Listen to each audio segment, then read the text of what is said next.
call the meeting to order. Mr. Insaw, I think that you might now be wishing to complete some answers that you've given to us and perhaps to address one or two more questions. Is that convenient for you now? Absolutely, no problem at all. Thank you very much. Okay, so yeah, several questions posed. I'm not probably going to address them in the order they were asked, but in the order that I've written down here. There was, I think it was the final question in relation to the transfer rule and I suggested wording around that.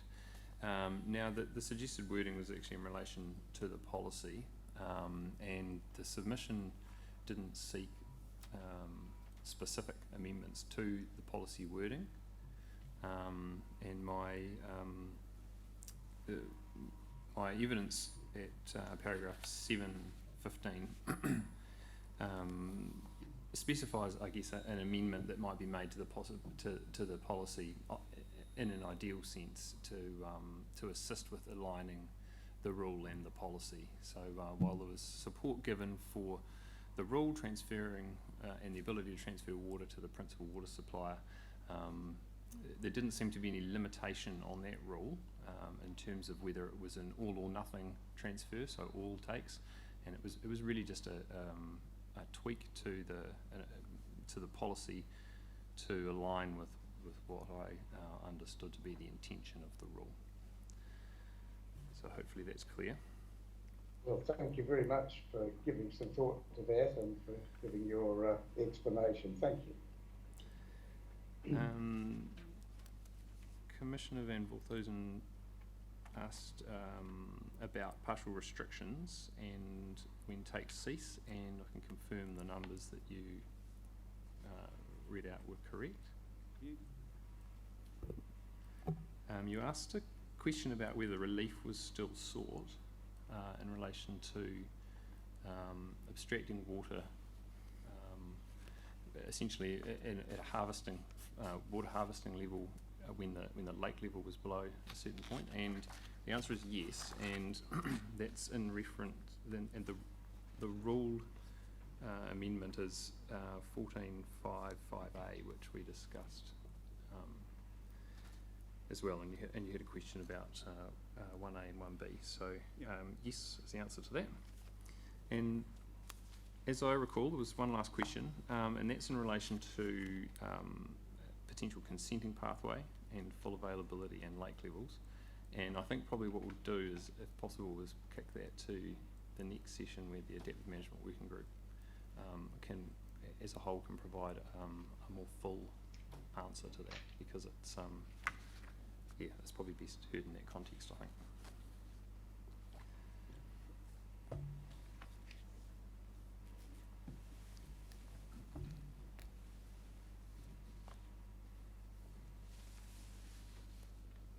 So you've completed your answers to the questions asked before lunch, have you? Yes, as I understand, unless I've forgotten any. Yes, I don't want to rush ahead. No.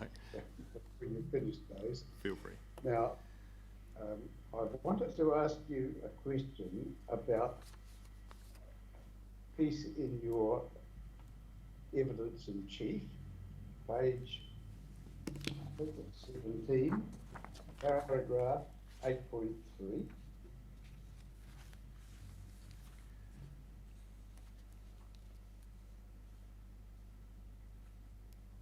Yes. So you're talking about providing a consent pathway for takes from the lake. Correct. And thinking about that, I was wondering if that would need to be done in a way that gives the obligatory first priority to the health and well-being of the waterway and its ecosystems. And it wasn't clear to me how, independent of the business interests of Opuha Water, would providing for takes from the lake be giving effect to the NPS.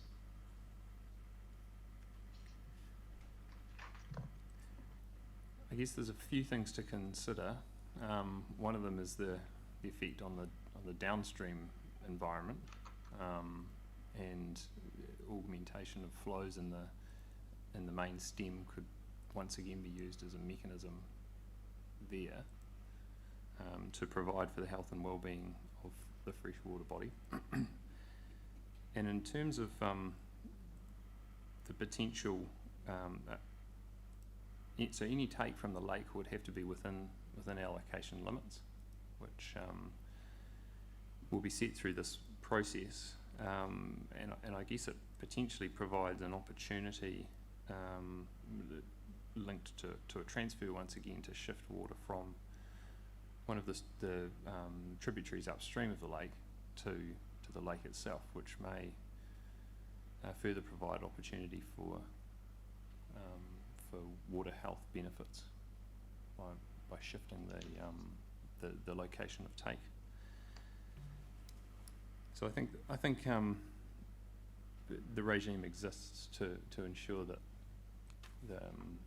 the correct order or the correct priority order is given. Thank you for that. 8.9.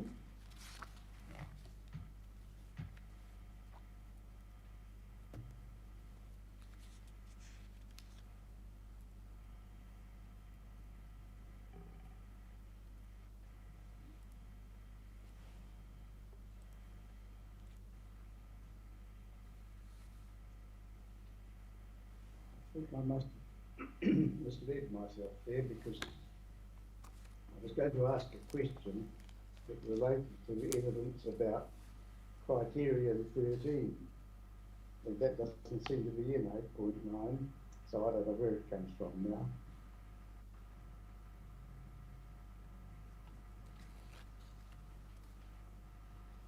So a question instead, if you wouldn't mind, please, to come to your supplementary or upper evidence. Thank you.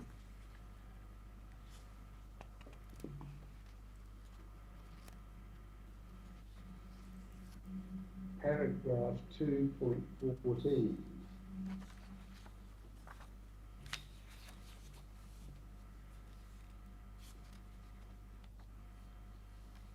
Yes.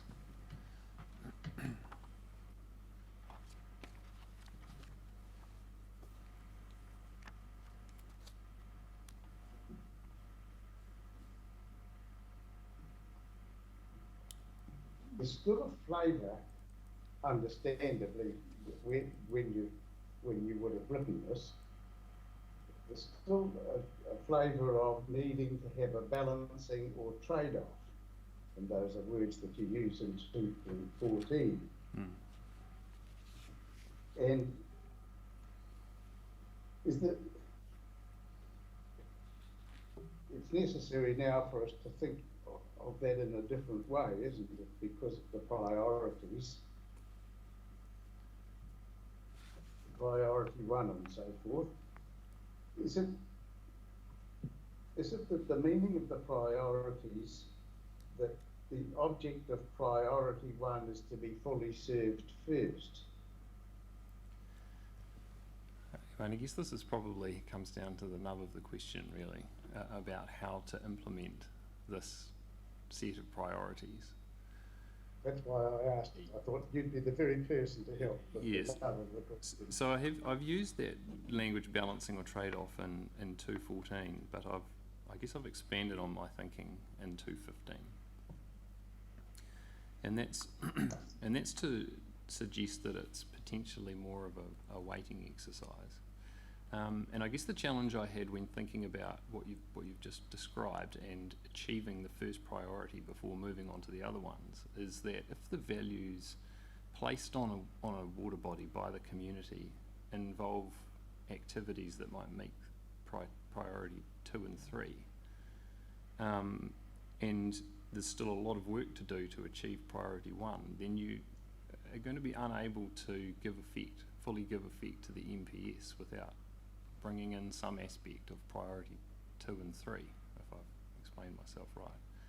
So I guess the way I've described it is I don't see that you can be achieving the priority one at all costs, because in order to give effect to the MPS freshwater in this 2020 form in full context, you need to at least bring the other priorities along.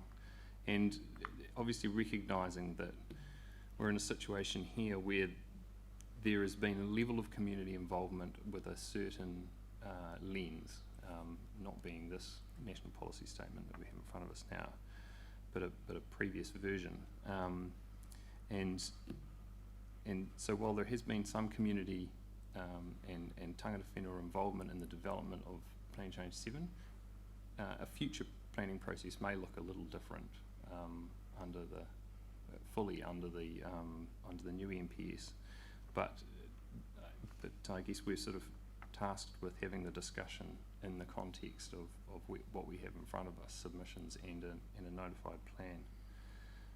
So I think, you know, the point that I've tried to make there is that I don't think it's as clear cut as achieving the first priority in its fullest sense if you are unable to at least partially achieve the other priorities. There are three priorities there for a reason. It's not just one priority and then water can be allocated to other matters. Well, I'm very grateful to you, Mr. Ensor, for your professional and experienced opportunity to express how you see that. Thank you very much indeed. I think that completes the questions that we have of you, and again, our thanks to you for that. And perhaps we'll see you again later in the year. Thanks very much for your time. Now, if I come back to Ms. Hornsey, now that we've completed the evidence, Ms. Hornsey, I recognise that the question I was asking of Mr. Ensor a moment ago could be seen as partly a question of interpreting a statutory instrument.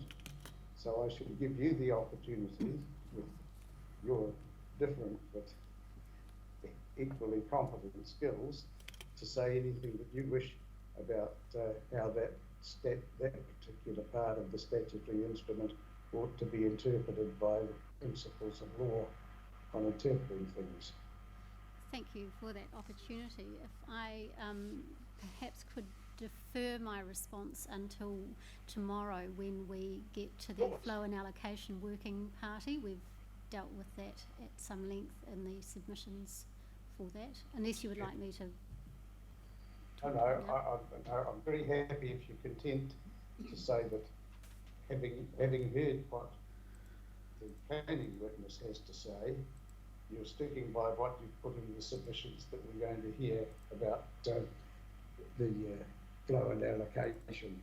Yes, well, I would certainly take from Mr. Ensor's comments that cooperation is required in order to give effect to priority one.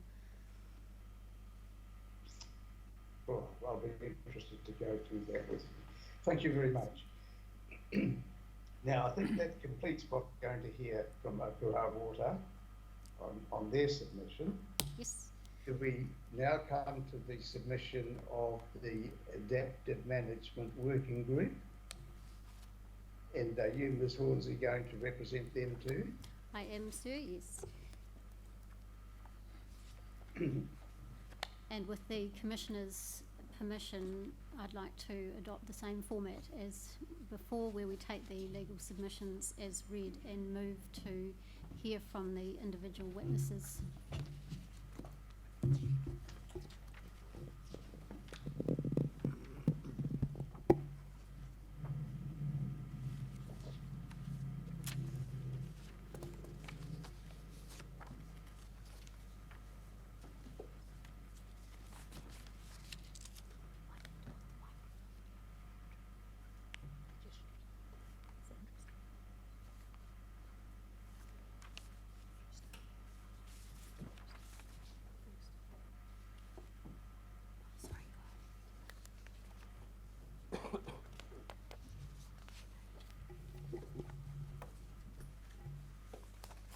I think we've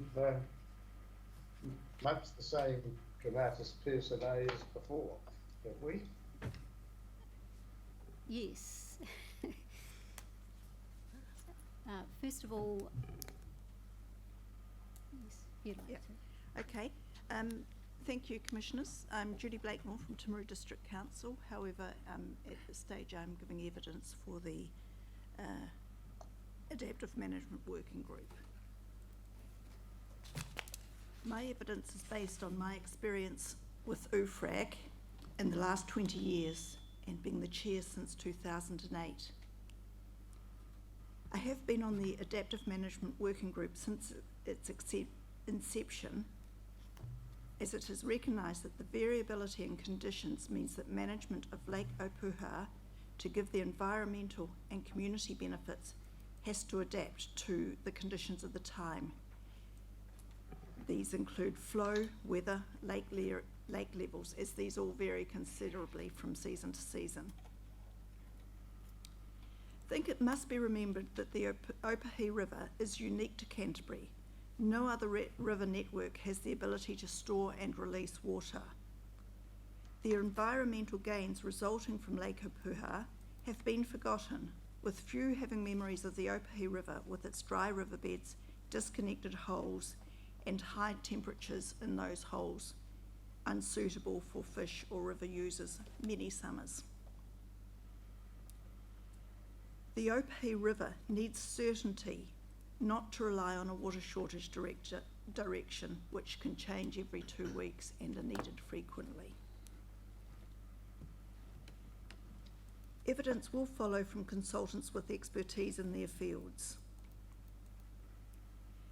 The Adaptive Management Working Group has modelled various proposals simulating the 2014 to 2016 drought, and the solution suggested, I believe, gives the best outcomes for the environment, the community and the irrigators.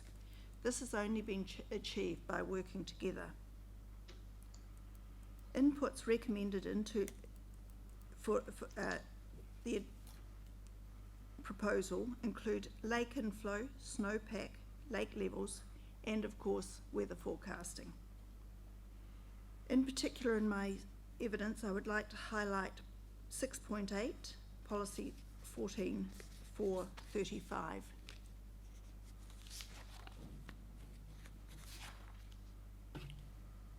As it is currently worded, once the lake is empty, it can never be refilled, and that must be changed.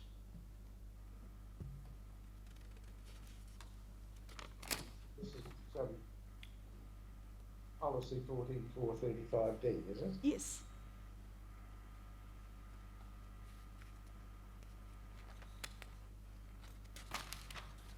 (6.14) The importance to be able to recover the volume the volume of storage that is lost through an artificial fresh. And 6.45, an operational management plan for a smooth transition from UFRAG to OWL must continue. It is required for that relationship to continue.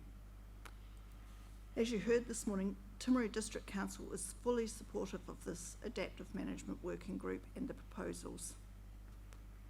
After questions, I'm now able to let the experts fill in the detail within their evidence. Thank you. Thank you for that introduction, Chris. We're grateful for that. Questions, Commissioner Van Voorthuizen? Yes, good afternoon. Just two questions. One is at your paragraph 6.14 that you referred to just now.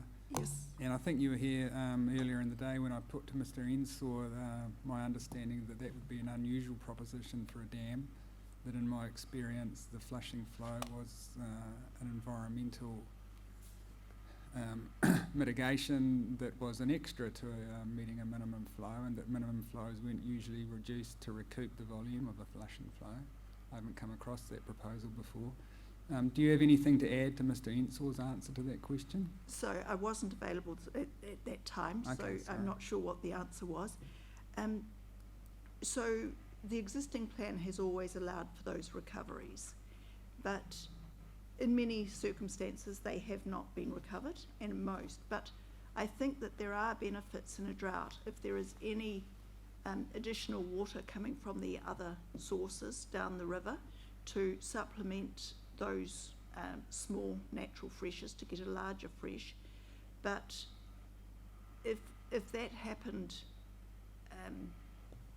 it could also mean that the lake will go dry later on. So I think that there is a need to ensure that there is enough water there after the fresh. I mean, a fresh is very important and needs to be timed, but it is important that there is enough water so that lake does never get to what we consider 370 metres to be empty.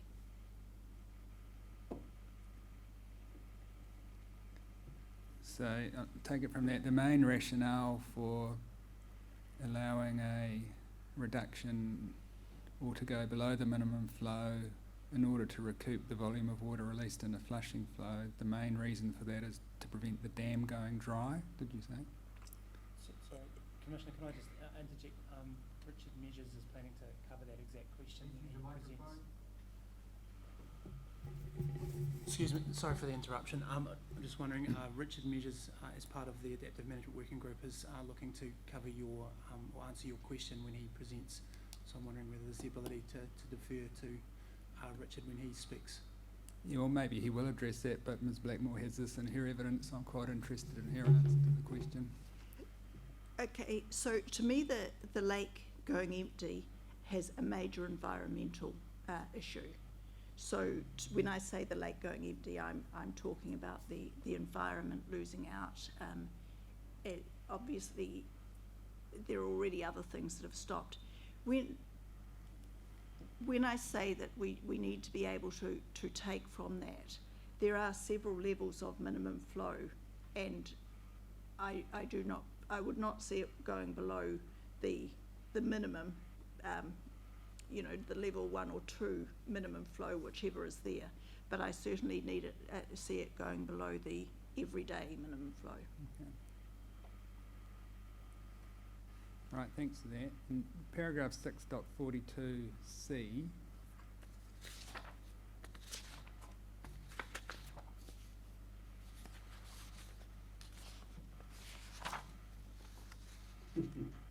just wondering if you could explain to me what that paragraph means in terms of the exit strategy and what you see as default position under PC7.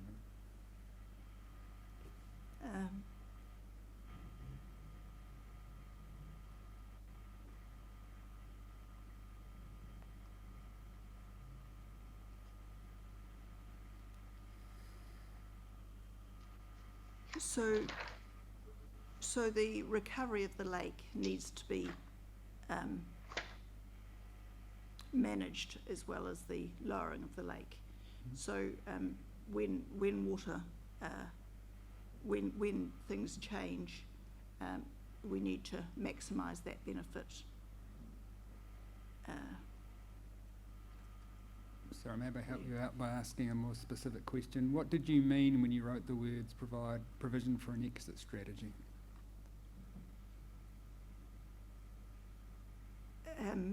Recovery, the process recovering from a drought or low conditions.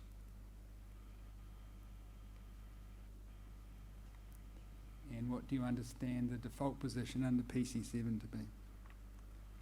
Well, I guess that the worst one at the moment is that if that has actually gone down into a no-flow situation, that inflows equals outflows, then there can be no recovery of the lake, because once you're down at a level, you can never, the current exit strategy doesn't, we have no exit strategy. The lake must stay low. And I think that is a true disaster for the economy, for the environment predominantly, but also for the economy.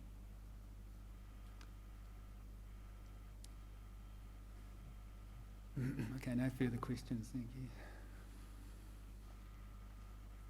Commissioner Sullivan? No, I have no questions for Ms Blakemore. Ms Blakemore, maybe go back to 4.2 again.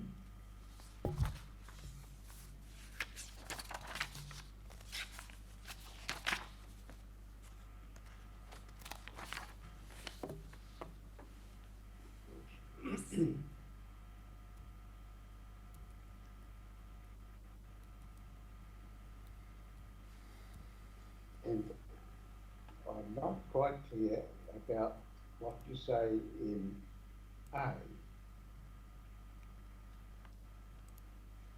You say that the ORRP allows the flows and releases group to make recommendations on releases for artificial fishes and related compensatory flows. So, under the ORR, And then, sorry? no, I'm going to say sorry because I've got myself confused because there seem to be two paragraphs A. Oh, okay. I'm looking at the second paragraph A. Sorry. I know it's a bit illogical, but there we are. Yes, I think I've made a typo.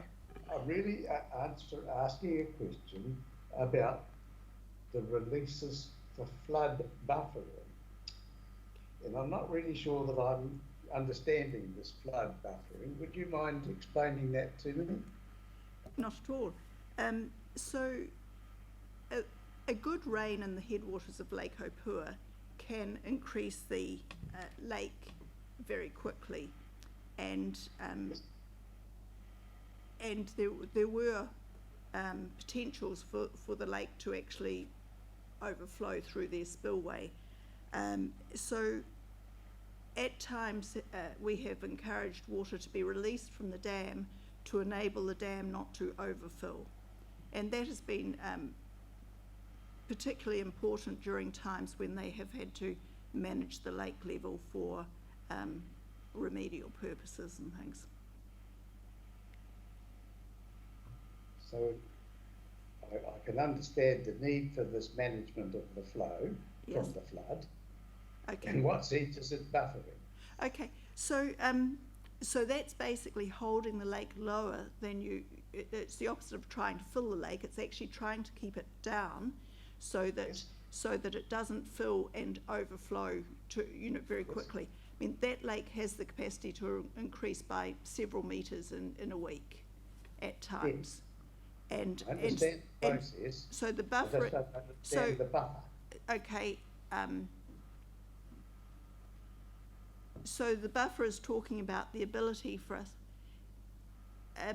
The current ORRP only allows the release of a certain volume, At times, it is beneficial to actually release more than that volume. In actual fact, to maximise the volume that can go through the power station to ensure that the lake does not increase and overflow, especially when it has been held low for maintenance opportunities. So the flood buffering is just the term that we have used to release water at a higher level than permitted within the ORRP to ensure that it stays within the current, the operational management requirements of the time. So that aspect of the management is called buffering, is it? It is, yes. Thank you. All right. Now, there's a question I wanted to ask you about another part. Paragraph 5.9 and 5.10.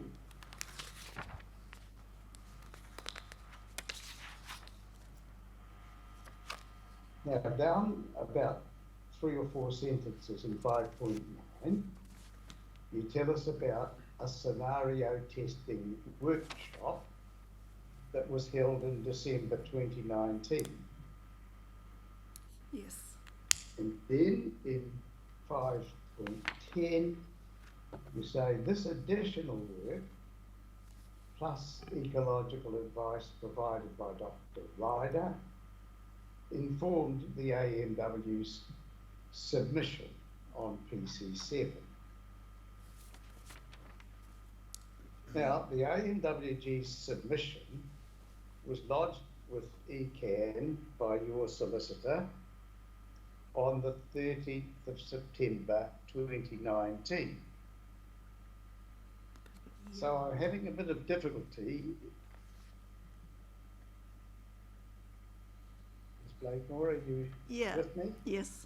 I'm having a bit of difficulty in understanding that the submission lodged in September was informed by scenario testing done at the workshop in December. Okay. So I've misunderstood you somewhere there.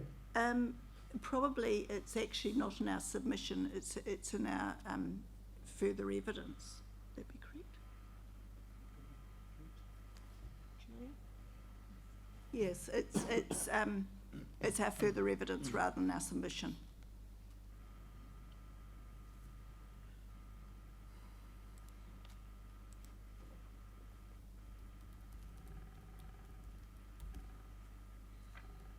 So after we did the submission, we then read the 32 report, and we did this workshop, this modelling workshop. Yes, so the time frame was incorrect. Well, the wording is incorrect. So you'd like to amend paragraph 510 of your evidence in chief to delete the word submission and substitute some other word? Further evidence. Yes.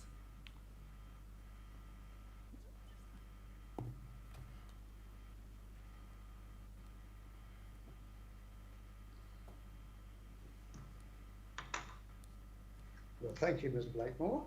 I think that's all the questions that we have of you at this moment, or on this submission. Thank you. And we're great. Now, Ms. Hornsey, who would we look to next? Mr. Mark Webb. Sorry? Mr. Mark Webb. And just Mark Webb. Yes, Yes. For Commissioner Solomon's benefit, Mr. Webb was around when the Opuha Dam was being thought about and planned, and so he would be able to hopefully answer some of your questions. Tēnā koutou, Commissioners. With permission, please, I'd like to give a brief summary of my evidence. I'm a fish and We're game very happy for you to do that, Mr. Webb. We're very happy for you to do that. If you wouldn't mind just pausing for a moment while I bring up the evidence itself, so that when you come to that, we know what we're looking at. Certainly. I think that the system I've got for sorting these things isn't as efficient as yours. Can't beat the old paper. You're right. I agree with that.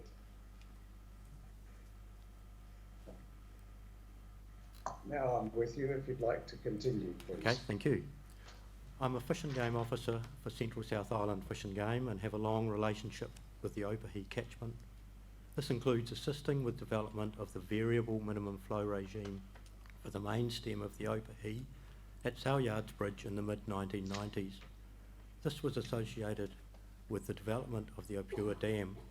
That flow regime remains in place to this day in the WRRP. Fish and Game's priority has always been use of the environmental component of Lake Opuha storage to provide flows and flow variation to enhance ecological health, fish passage at the river mouth and recreation, and during extreme events to maintain connectivity of flow in the Opuha River and Opuhi River downstream from the dam. I'm also the Fish and Game representative on the Opuha Environmental Flow Release Advisory Group, or OFRAG, that was initially established by the WRRP to manage the transition between monthly minimum flows.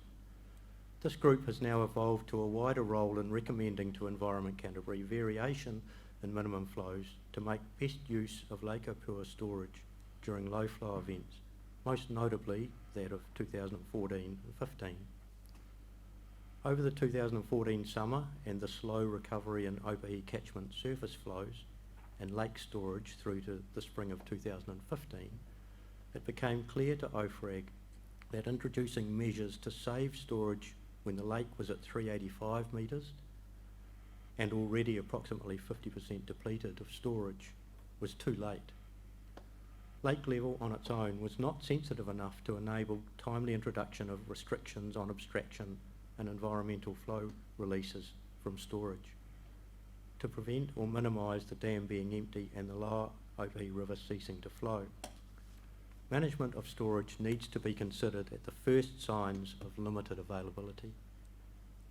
I believe the Adaptive Management Working Group proposed alternative management level 1 and level 2 regimes provide a better balance between early intervention to conserve storage and use of storage to promote natural spring and autumn flow variability and at low flow levels to maintain ecological health, particularly river connectivity. A consequence of the Adaptive Management Working Group proposed regimes compared to Plan Change 7 proposed regimes is that conserved storage is more likely to be available later in the season to maintain connectivity in the river under the Adaptive Management Working Group regime. During prolonged or intense low flow events, connectivity is the highest priority for maintaining ecological health of the river. My 28th of October update of evidence discusses this issue in more detail. Thank you. I'm now available for any questions. Thank you, Mr. Webb. Commissioner Van Voorthuizen, any questions of Mr. Webb? Yes, good afternoon, Mr. Webb. First of all, could we get a copy of that verbal summary Certainly. that you just Yes. read out? So that would be helpful.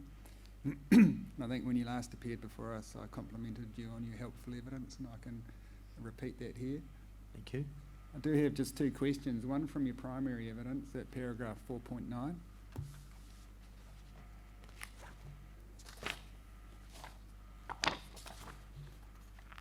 I'm just interested in the mortality for the adult trout in the lake. You say starting to occur after 30 days. Is that based on observations of fish kills, or is that a literature-derived number, or where did the 30 days come from? I don't believe there's any literature evidence for that figure. It's basically my experience with the Opuha River and transferring that to a lake situation. Yeah, but it's an estimate. Yeah.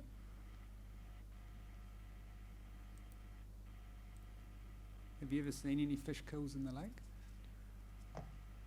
I have. Very minor and not associated with the lake as a whole, but with small sections of the lake. One was when the lake was low and surface water temperatures were very high, and the inflows from the South Opuha created a small pond at the mouth of that river. The temperatures there were slightly lower, but still lethal for trout. So trout had a long way to get from the lake into the river, and they basically perished on the way. Right. It was midsummer, so it was prior to spawning. And the other small minor fish kill was when the lake was low and there was a pre-existing sort of embankment within the lake bed, and as the lake lowered, it went below the embankment and fish were stranded within that small area.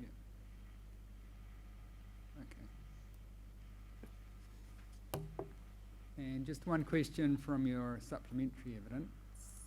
It's the very last paragraph, 3.5, and you're referring to table 14U. And my question is, should that equivalent flow of 3.5 cumex at Sale Yards Bridge, should that be inserted into table 14U in your opinion? Yes. Okay. Thanks, that's the only two matters I wish to ask Thank you you. about.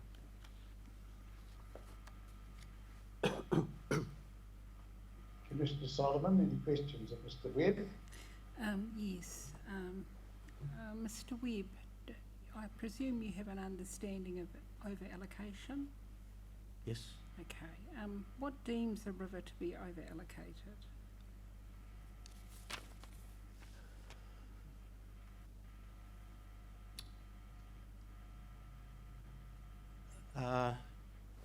Excuse me. My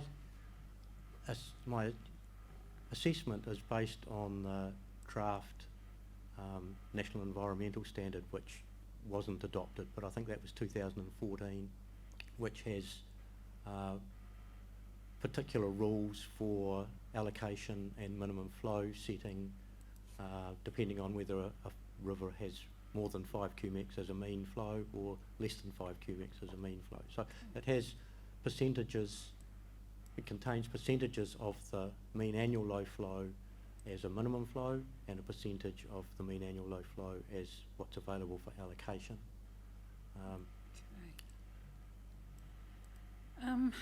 Why, do you know why the Opuha River was allowed to become over-allocated, particularly given its significance to Arawhenua? It's a hard question to answer. I think that's probably a legacy of pre-RMA, and I'm thinking of sort of catchment board, regional water board and catchment board days. My understanding of them was that they were largely farmer or landowner and irrigator boards and pro-development, and once those water rights and permits have been issued, they're very difficult to take back to try and address over-allocation. Thank you, that explains it perfectly. And I just have one more question. I'll just go down there now. At your paragraphs 311 to 314 in your evidence in chief, you talk about scenarios. No, and I know you're presenting as a member of the AMWG on behalf of Fish and Game, and therefore presenting on behalf of trout and salmon. I assume the scenarios mentioned in those paragraphs would benefit native fish. I just want to make sure that our native fish aren't forgotten. 311. 311 to 314. Okay, in my primary evidence. Yes. I was very conscious in preparing my evidence that I'm a fish and game officer, so Yes. my responsibilities are for introduced fish. Yes. The last thing I wanted was to make statements about Indigenous fish values I that totally are not my understand. responsibility. I understand. But I would say that over the time I've been a fish and game officer, that I have an understanding of native fish values, but I don't have a qualification to be able to speak on their behalf. Certainly the evidence of Dr. Ryder for Adaptive Management Working Group is more widely covers fish fauna, both native and introduced. Okay, thank you. I'll ask him when it's his turn. Thank you, Mr. Webb. Mr. Webb, in the last few weeks, Environment Canterbury's become obliged to apply certain priorities in the new National Policy Statement on Freshwater Management. Do any opinions that you've expressed in your evidence need modification in the light of the alteration in the context that follows from the new NPS?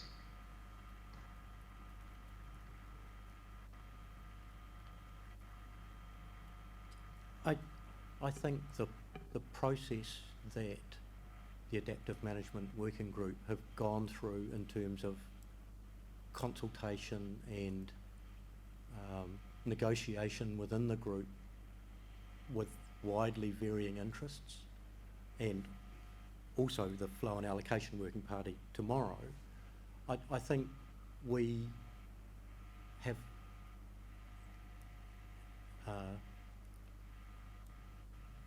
come up with conclusions or recommendations that cover more than just the health and well-being of the water, but also the social, economic and cultural values of water and land.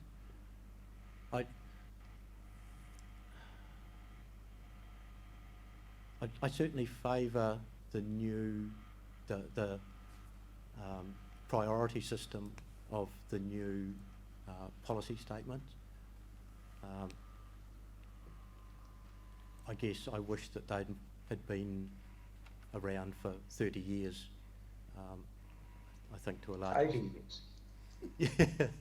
Yes, indeed. Yeah. There was no law then. Yeah. Well, Yeah. So I guess in a roundabout way, I'm saying I think the community involvement in these processes has been great, but it's still not the whole community, and if anything, that's probably the weak point. And it would have been great if we could have had a wider community involvement. When we first started the Adaptive Management Working Group, we really only had the Canterbury Water Management Strategy, and that was about local solutions for local issues. And I think that's where we started. We decided what were the problems and what can we do locally to address those.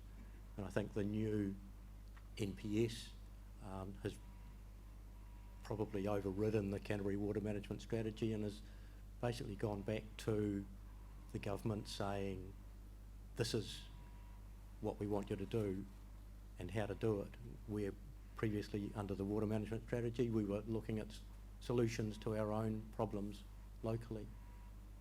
I think that community involvement has been very valuable.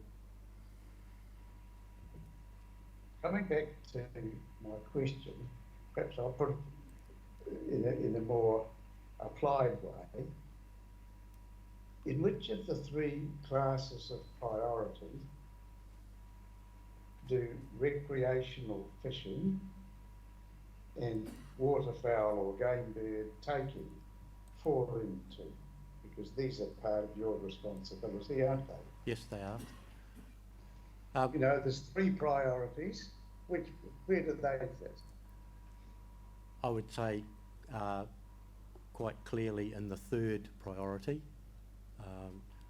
social, economic and cultural values.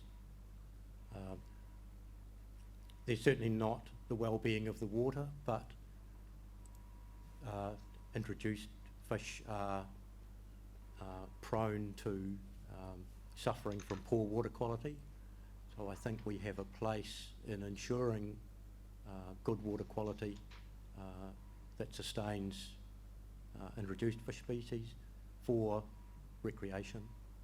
And the recreation is the harvestable excess, if you like, of the natural production of those species. Thank you, that's an interesting thought. We're grateful, Mr. Webb. Thank you for coming in.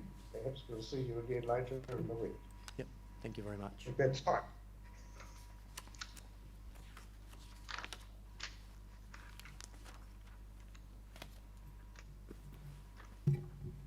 Ms. Lindsay, who would you like us to hear from next? Next is Mr. Mockford, the Thank CEO. you.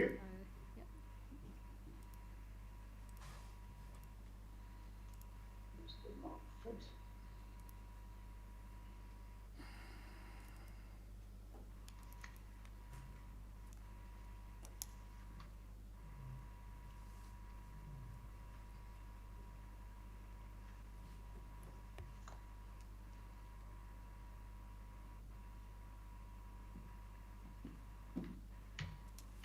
Now, Mr. Mockford, of course, we're glad to see you again. We have read the statement of evidence that you've provided. And do you wish to speak to it, or would you like to go to questions? I'd like the opportunity to briefly speak to it, if I may.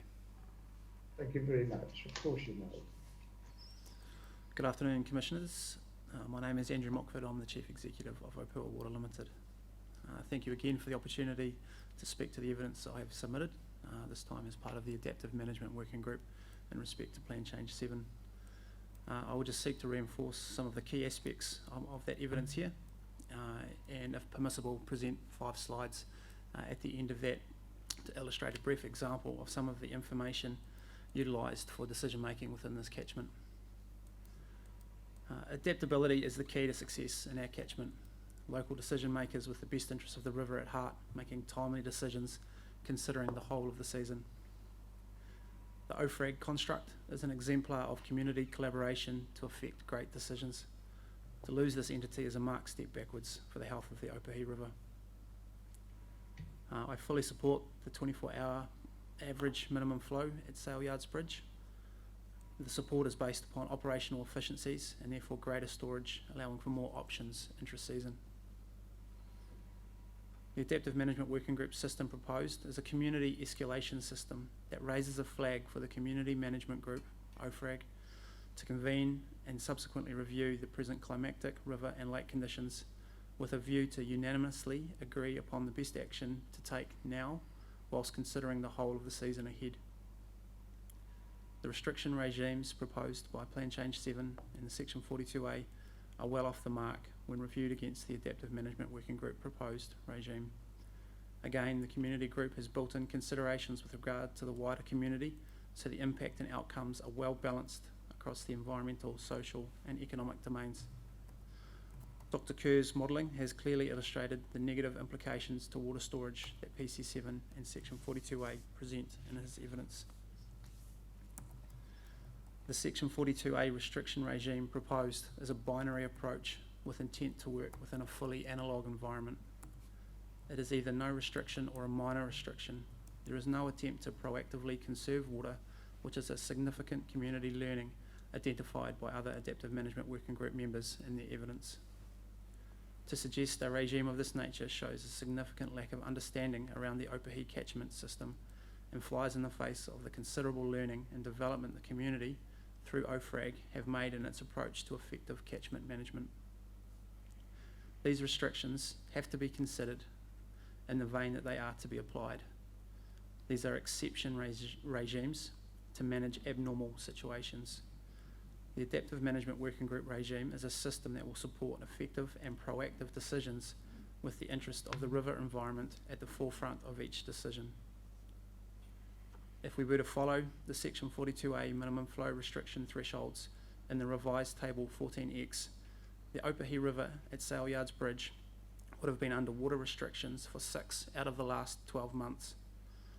Opuha Water Limited, working with OFRAG, has had no river restrictions in place in the last 12 months because we could be adaptable.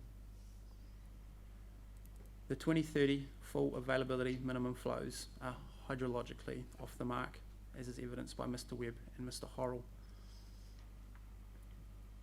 An adaptable and agile restriction regime needs full discretion around when the restriction regime can start. To limit a regime to an arbitrary first of the month date that conditions must be met is incredibly counterproductive. If I may just illustrate some of the charts that I guess as a group we look at to show the variability of our catchment. Yes, thank you.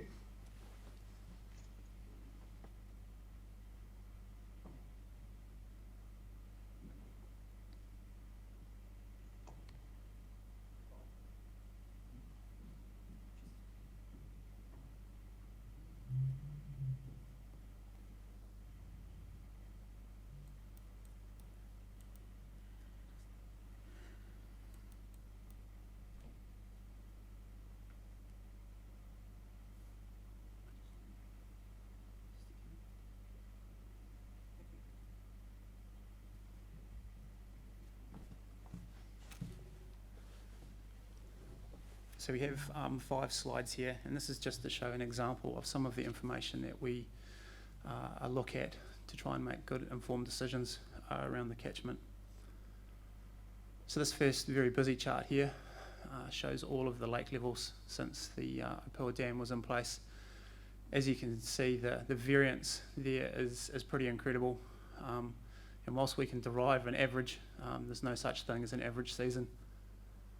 What we can do, however, is start to distill that down into percentiles.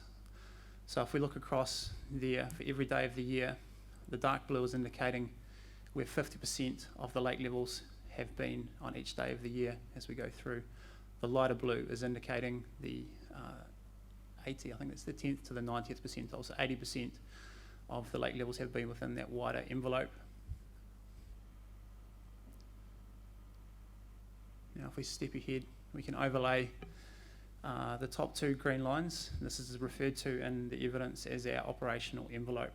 So if we had the ability to perfectly influence Mother Nature, we would be aiming all the time to have the lake level within that envelope. And as you can see, it is variable. So as we head in towards the drier months, we're trying to make sure that we have the storage available for that. Then as we come out of that and into potential winter storms, we have a lower lake level to be able to affect, again, that buffering ability. The black line is indicating this year's lake level as it stands. I think it might be a day or two old. And then the two dotted lines are showing the lake level proposed trigger levels from the Adaptive Management Working Group. And you can see at the start of this year we were below both the level 1 and level 2 threshold, but as a group within OFRAG considered that restrictions weren't appropriate. So it was great to have that ability to be adaptable. Our next chart is looking at our snow storage. And this has been pulled together as a result of the learnings from the 14 and 15 drought, whereby the estimation of the snowpack at that point was looking to the 2 thumb range and having a guess around how much snow was there for the spring melt. As you can see, we've got a lot more sophisticated around it. It's not precise in that I couldn't tell you right now exactly how many cubic metres of snow is still sitting on the hill, but at least we can provide a relative gauge around, are we in a good year, a bad year, or an exceptional year. As you can see, this year is well underperforming in terms of snowpack, so we won't have the spring melt to bring into the lake. And then last of all is just looking at our lake inflows. So this is the combination of the North Opuha, South Opuha, and the minor tributaries of Ribbonwood Station Creek, Station Stream, and Deep Creek, and the black line indicating where we are at the moment, again to gauge how that sits in relation to other years. So I just thought I'd show you that to show the variability that we are trying to make very good decisions with, but it is certainly complex and involved. Thank you for your time to present. I'll be more than happy to answer any questions that you have. Thank you, Mr. Mockford. Commissioner Van Voorthuizen.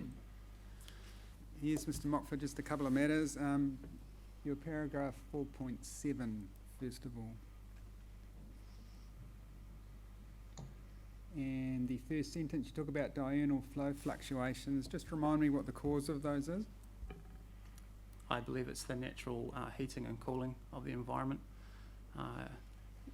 During the day, the water can, with the heat, be absorbed into the banks, and then as it cools, I believe that sort of comes out, and it's more exacerbated during hotter temperatures.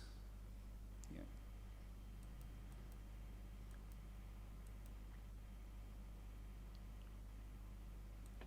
Okay, so the diurnal flow fluctuations you're referring to is the water temperature, is it? No, sorry, I guess with that paragraph trying to illustrate the fact that to meet the minimum flow consent at Saleyards Bridge, with releases from the downstream weir, which is well upstream, to be able to try and guess and manage with variations naturally of 400 to 500 litres a second is quite tricky. Okay, so now you're confusing me. So the diurnal flow fluctuations, are that? Yes. So you talked about natural heating and cooling of the water, so I should cross that out. What are these diurnal flow fluctuations and what causes them? Can you just explain that again? My understanding, and one of my technical members of the group might be able to explain diurnal fluctuations better than I can, but whilst we're trying to, I guess, run the river to the minimum flows at Saleyards Bridge, we have the ability to control the flows out of the downstream weir at the dam, but because of the natural heating and cooling cycle, that the water that is absorbed into the banks and the surrounding areas fluctuates the actual flow in the river as a result. Okay. Haven't come across that before as a concept. So the natural changes in water temperature affect the degree to which the water is absorbed into the riverbanks. It's probably not so much the temperature of the water, but it's of the environment around it, I believe. Okay. Again, I'm hoping one of my technical members of the group can maybe provide a better explanation than I have, sorry. Well, I was just wondering what you thought when you wrote this evidence. That was my understanding of it. Right.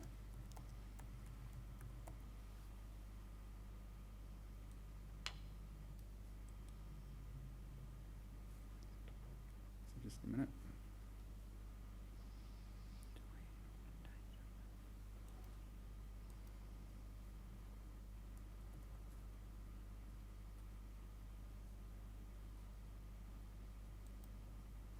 Okay. 4.11, and so down the bottom of that paragraph, this 500 litres per second operating window, is that still part of the relief being sought? Yes, as part of heading towards the 24-hour average, that we do have a bottom line that we can't go below, which is 500 litres below the average.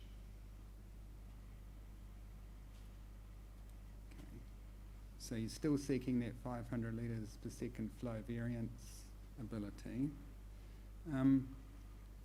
Why do you need that if you're operating on the previous day's 24-hour average flow?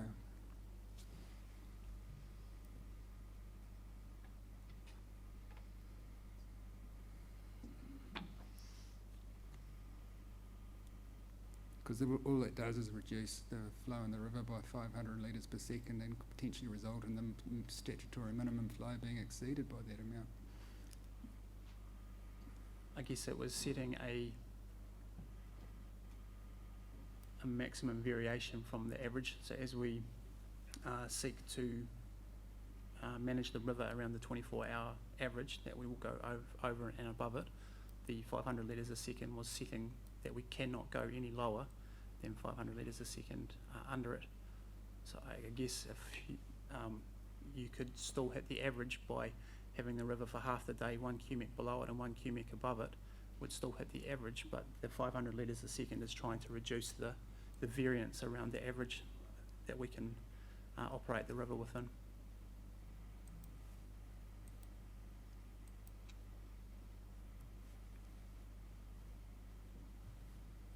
And so the reason for asking for it is to have the flexibility to manage compliance with the minimum flow over a 24-hour period, so you could go under it at some times and over it at others.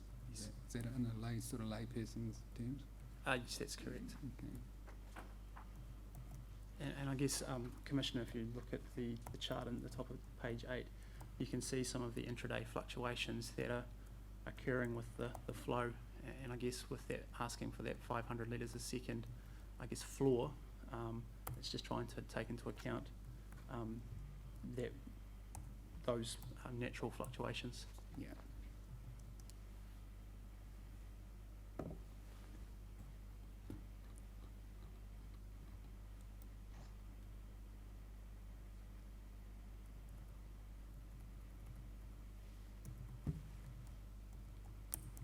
So next one's at 4.17.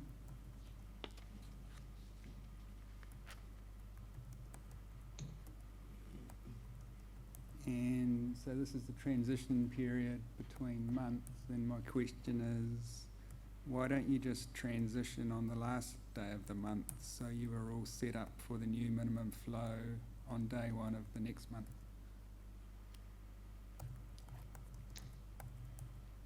That was an option, I guess, that the Adaptive Management Working Group sort of looked at. At the moment, we have 48 hours with the WRRP and OFRAG's endorsement of that management. It provides for a nice steady flow increase. I think at the moment our biggest jump in the river would be from I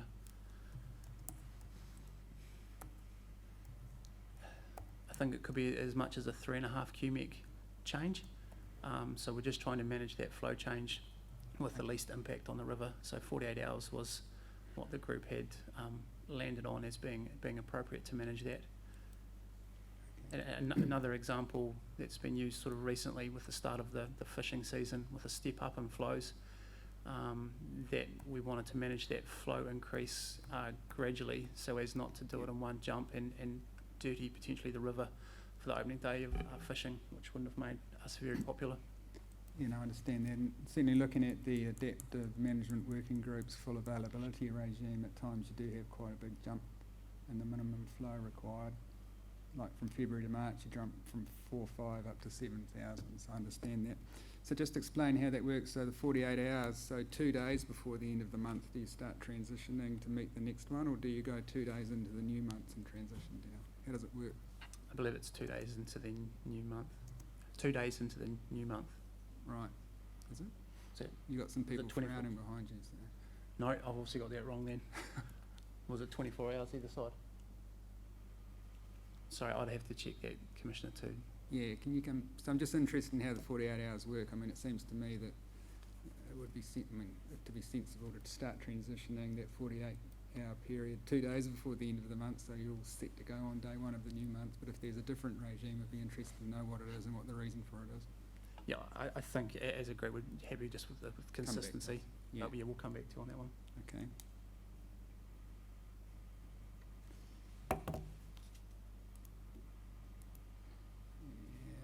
Now 4.53.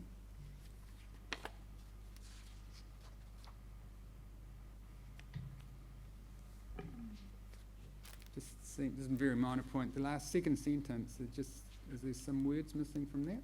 When full, Lake Opuha at Ariel with spillway gates allowing a slightly higher. Sentence didn't quite make sense to me. Apologies.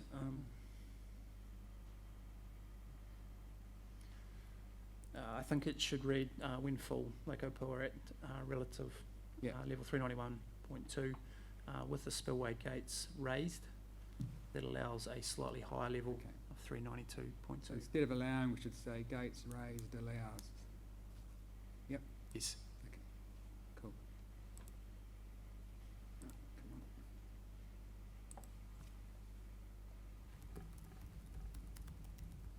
on. And final question, hopefully equally as easy. Paragraph 5.9.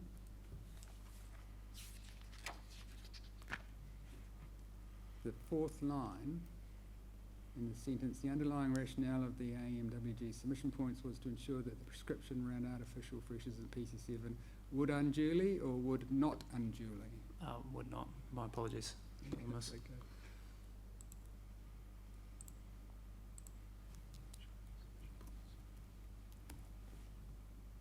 Thanks, they're the only questions I had, but look forward to you coming back on that transition issue.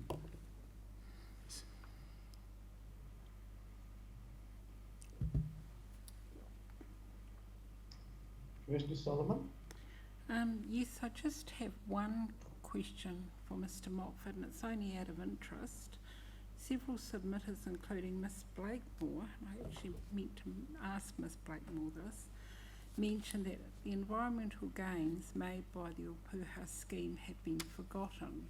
Forgotten by whom? Do you mean PC7 or? I think that could be reflected in terms of from which baseline we're trying to improve upon, and I guess the droughts of the 80s and the 90s and how pre-dam what the conditions were like, I guess are quickly fading into the past, and the benefits that have been provided by the Opuha Dam environmentally and socially have become somewhat normalised, in that any step change from here is being assumed needs to be on top of what is there currently, as opposed to acknowledging the already achieved gains that have been achieved over the last 22 years. Right, okay, thank you.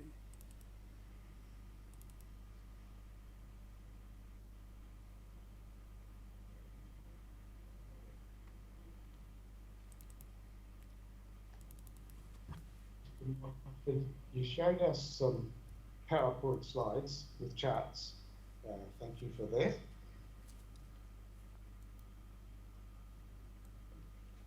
if you look at the total period covered by those charts, the period of record, is that, and I think you said it was from when the dam was commissioned and up to the present.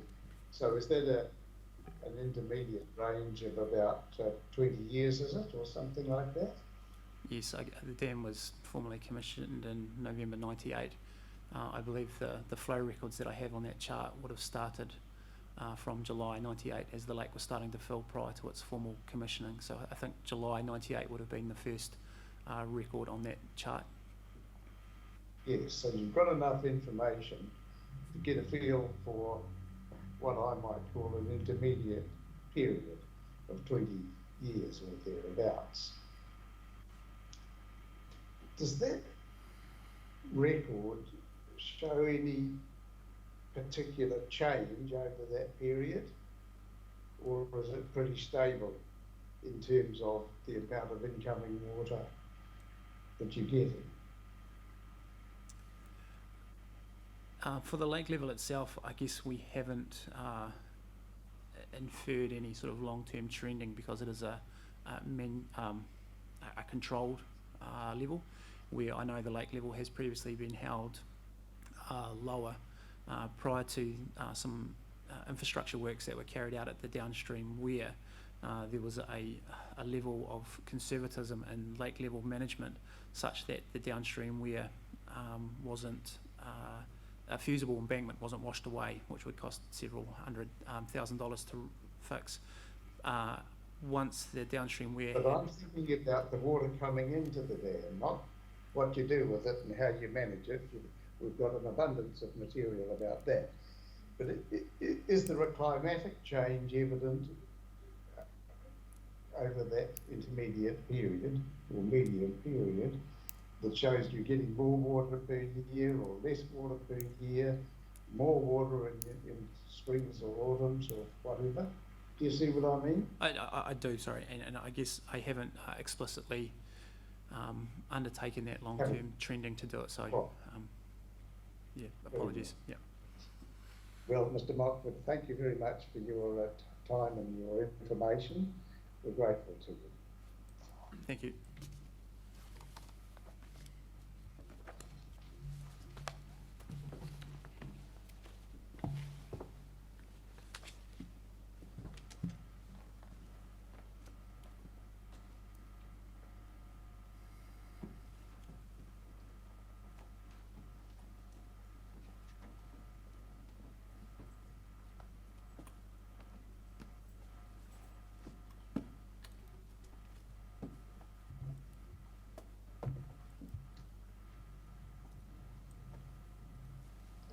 Good afternoon, Ms. Crossman. Good afternoon.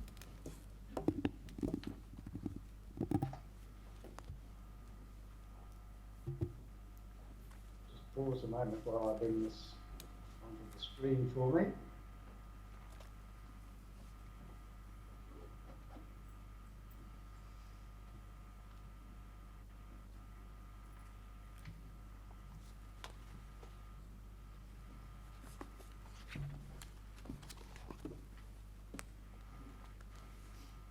Thank you for waiting so that you could help with this submission as well. Is there something that you'd like to say to us before we come to questions? Yes, if it's acceptable, I'd just like 5 minutes just to run through some of the key points of my evidence. Thank you. Thank you. Thank you. Tēnā koutou, Commissioners. Thank you again for the opportunity to talk to my evidence for the Adaptive Management Working Group. My evidence provides the background to the Adaptive Management Working Group's submission and a number of the changes the group have sought to PC7. It also addresses various matters arising from the Section 42A report, including the reporting officer's various responses to those changes. Compliance complexity is a common criticism of the Adaptive Management Working Group's requests. I would like to highlight some of the points addressed in my evidence in respect to that position. Firstly, the Adaptive Management Working Group members have all been involved with OFRAG and the process of assessing the information available to inform recommendations for water shortage directions to ECAN. As explained in the evidence of the Adaptive Management Working Group members, The group's proposed alternative regime for Saleyards Bridge was developed with a complete understanding of the compliance complexities and an acceptance that this is part of freshwater management in an augmented river system, as it has been for some time. They also do this with the knowledge that ECAN has been able to successfully monitor consents during periods when water shortage directions have been imposed in the past very quickly due to changing conditions in the Opuha catchment, without the benefit of a compliance system specifically developed to accommodate such restrictions. It is important to acknowledge that there is only one consent holder that augments the Opuha River catchment, Opuha Water Limited, and there are only a very small number of stakeholders that will be involved in the implementation of the Adaptive Management Working Group's regime if it is accepted. As such, this is not a situation where ECAN will have to set up and tailor the compliance monitoring system to multiple parties.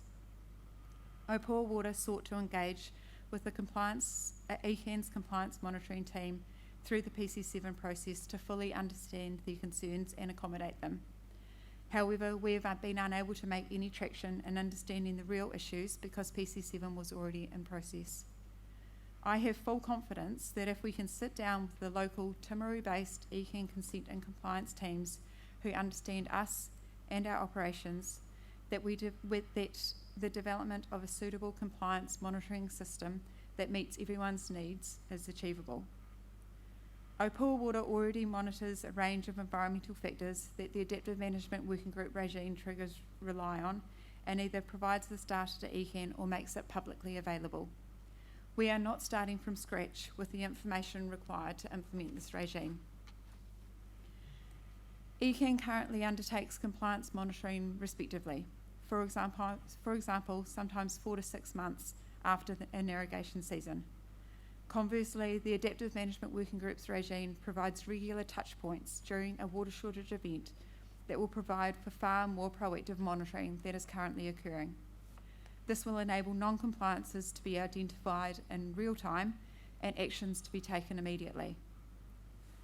Opuha Water has no wish to compromise its compliance record or the compliance of those affiliated to the scheme. It would simply not be prudent for us to be proposing a monitoring regime and compliance system that fundamentally will not work. Given the cost of any complexity will be borne by Opuha Water, and in turn those affiliated to us, it is in our best interest to ensure that what is implemented is practical, fit for purpose and achievable. Finally, I reiterate Mr Mockford's comments that the adaptive management regime has been developed to manage water short periods. The restrictions are an exception regime to manage abnormal situations. They are not intended to be implemented every irrigation season. I am of a firm view that the compliance complexities highlighted in the Section 42A report are overstated, and that the Adaptive Management Working Group have provided solutions, for example the concept of an operational management plan, to demonstrate that the group's recommendations are completely achievable. I thank you for your time and welcome any questions you may have. Thank you, Ms Crossman. I just want to interrupt for a moment to ask perhaps Ms Hornsey if she would remove the bottle on the table in front of the witness, because it's only a distraction. But I think we're better off by being able to see Ms Crossman unobstructed. Thank you. Well, thank you for that summary, Ms Crossman. Any questions, Commissioner Van Voorthuizen? Yes, thank you. And again, can we get a copy of your verbal summary notes that you read out to us, please? No questions from the supplementary evidence, but I do have a couple of matters from the primary evidence. The first one's at paragraph 3.5.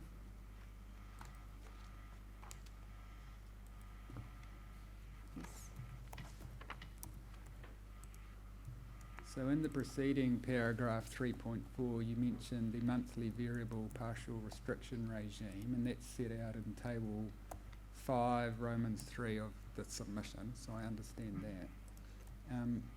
But in paragraph 3.5, you propose partial restrictions to be based on a fortnightly volumetric restriction. Do the take consents have a 14-day volume limit within them? Not currently, no, they don't. So how would this fortnightly volumetric restriction approach work? My understanding is that they would have to come through a consent review Okay. or on expiry of a consent. Yeah. Yeah. Yeah.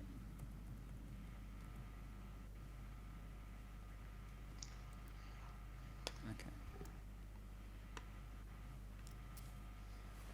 3.7, top of page 7, you say that the tributary irrigators should be exempt from a level 1 restriction regime. Yes.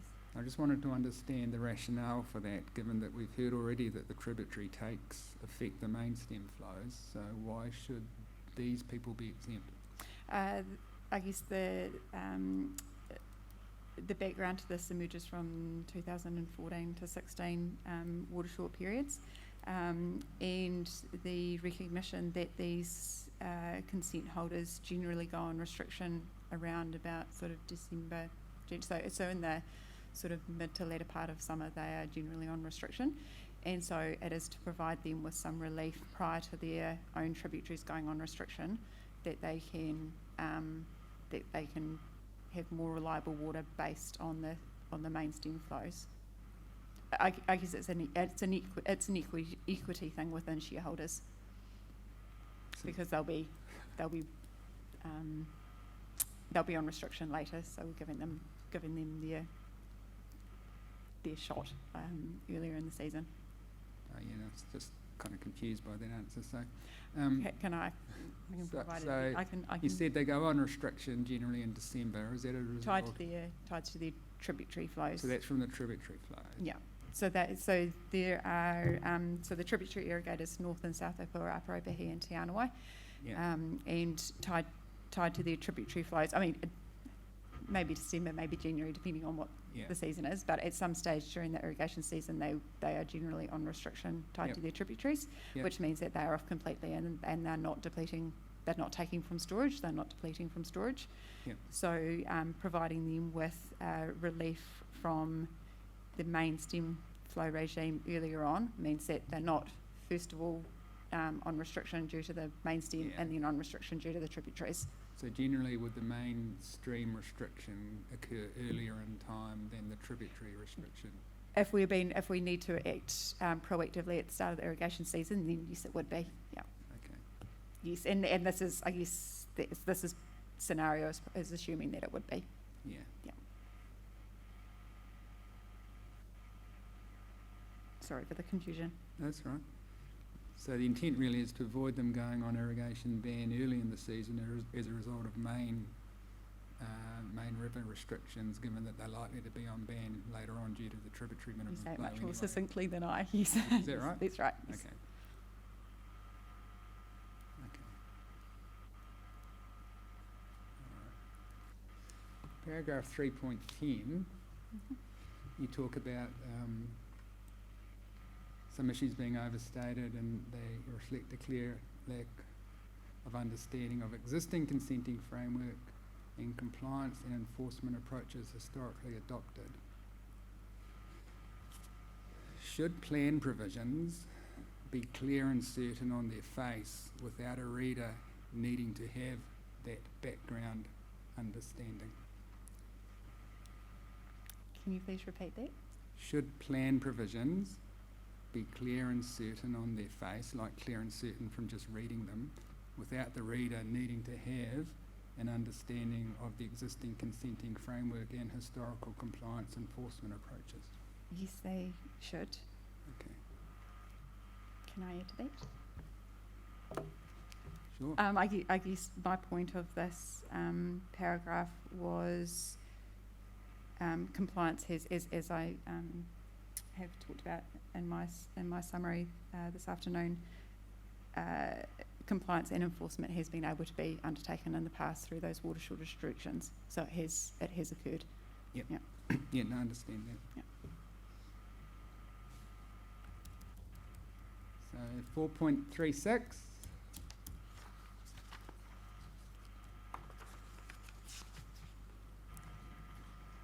So you talk there to have irrigators turning on and off multiple times a day would be problematic. Understand that. Why couldn't you, and this is assuming that we're into level 1 or 2 restrictions, I guess, and so they're not getting their full allocations, why couldn't they just be asked to order, say if they're under 50% restrictions, they're only allowed to order half the amount of water they would normally order? Because they're taking on, so we can still, as an example, if we have a shareholder who is takes 50 litres a second, and we say, okay, you just order 25 litres a second, then we'd be releasing that continuously for that 24 hours. So they may take 50 litres a second, which means that someone else somewhere along the line won't be getting the 25 litres a second that we haven't released for them, because we've only released the 25 litres a second. So we're releasing to their water orders. So if they put in a 25 but they take 50, then someone else is missing out. And if they turn off and they're taking nothing, then we're essentially wasting 25 litres a second. But if they're under a 50% partial restriction and they would normally get 50 litres a second and now they're only allowed 25, that's all they're allowed, they can't take 50, otherwise that's okay, sorry. Yes, so in that situation, I guess that's more of a farm infrastructure issue. So just some irrigation pumps don't allow for them to cut their takes by 50%. Yeah. So there are issues in terms of the on-off, that's a scheme infrastructure issue. In terms of cutting it the instantaneous rate in half, that's a farm infrastructure issue.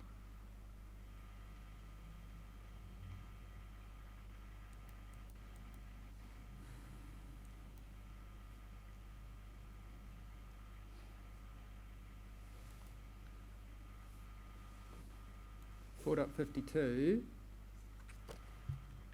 you talk at the top of page 23, 3,200 out of 16,000 shares. So how many consent holders is that across, roughly?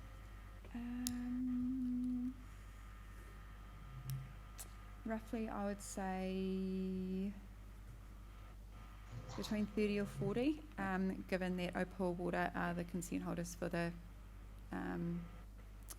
main sub-schemes. So the individual consents are only held up by those on the tributaries and those who take directly off the main stems. Right.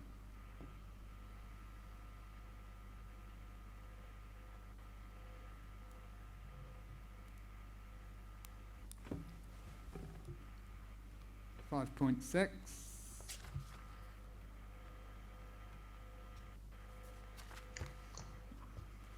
So just looking at the very last part of 5.6, the ability to opt out of entry into the level 1 and 2 regimes.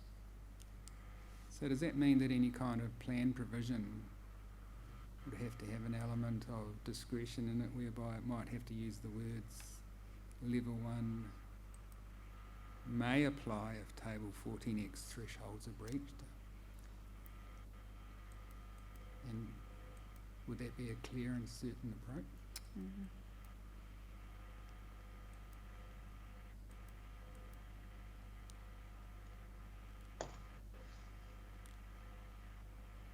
Sorry, can you please repeat the question now? Just so read the very last paragraph. line you say, Yes. so the AMWG says the ability to opt out of the entry into level 1 or 2. So normally a regional plan would say if X happened, then Y needs to happen. So if the table 14X thresholds are breached, then you move into level 1 or 2. You're saying there you see the ability to opt out of that as being important. So my question is, does that mean any provisions, policies or rules would need to have an element of discretion in them, whereby you might only need, the words might say you may enter level 1 and 2 if the 14X thresholds are breached? And then my question, follow-up question was, is that a very clear and certain approach? I think it would have to have an element of discretion, and the clarity or certainty comes down to the minimum flows that are specified in under the level 1 and level 2, so those ones they are still clear what those ones would be. And then also Mr. Ensor in his planning evidence has also suggested the idea of a certification from ECAN, so that they are also, I guess, approved by the regulatory authority.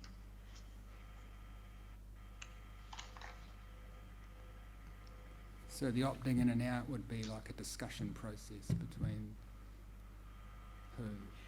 That would be the OFREG group, and making a recommendation to ECAN as it currently does under the through the process of, for instance, the water shortage restrictions, based on the 3 triggers, Yep. as well as the secondary factors that the Adaptive Management Working Group's evidence has laid out.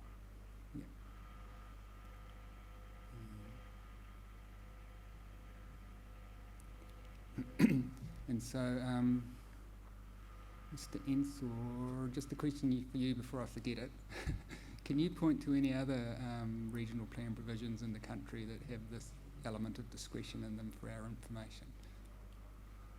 Oh, you can answer that right now? No, you can't. Okay. I can discuss that a little more. Yeah. I can discuss that a little more fully shortly if you like. No, I was just interested now if you knew of anything else you could point us to that we could see like an example. Not in a plan context, in a resource consent process context. Oh yeah, it's quite different. Resource consent is quite different.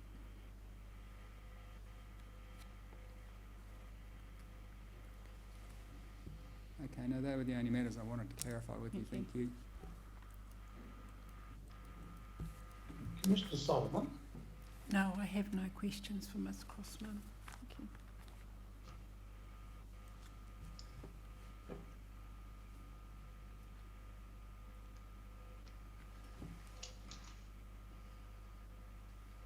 In paragraph 3.3 of your submission, of your evidence in chief, Ms. Crossman,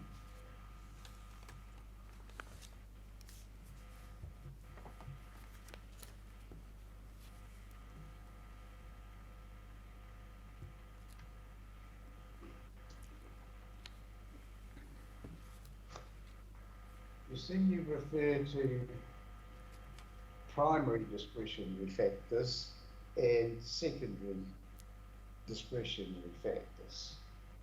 Yes, that's right. And the secondary ones are factors that reflect the adaptive management group's experience. Now, the Regional Council's decision on Plan Change 7 and the submissions have to give effect to the MPS FM 20 where practicable, or as far as practicable. And the MPS 20 imposes these priorities. Have you revised the previously identified secondary assessment factors in respect of the council's need to comply with those priorities?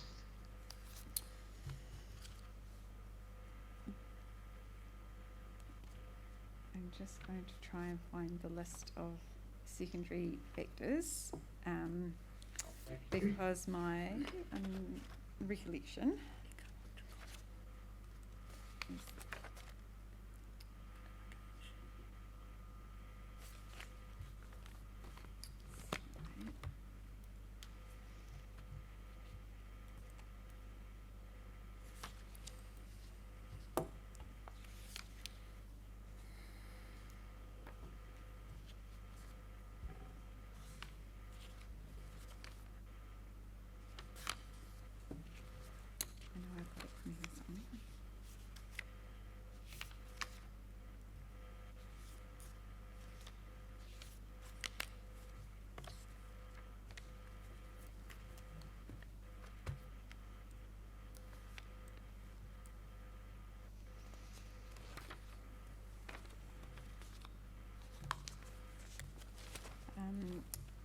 so if I can refer to paragraph 4.10, there are a number of secondary factors, the secondary assessment factors are listed there. And I guess I would like to highlight A, periphyte cover, C, river connectivity, D, the river mouth status and lagoon health, E, cultural river flow, F, general river health as being the considerations in terms of the river health and wellbeing that are included in the secondary factors.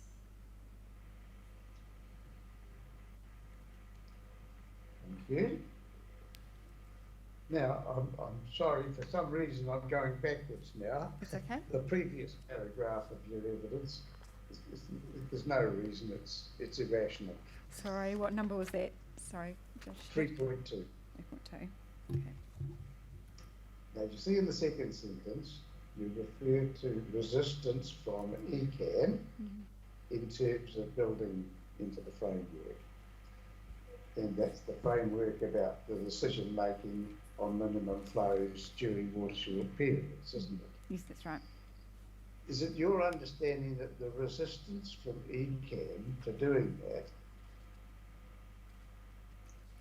was a resistance due to a principle of law?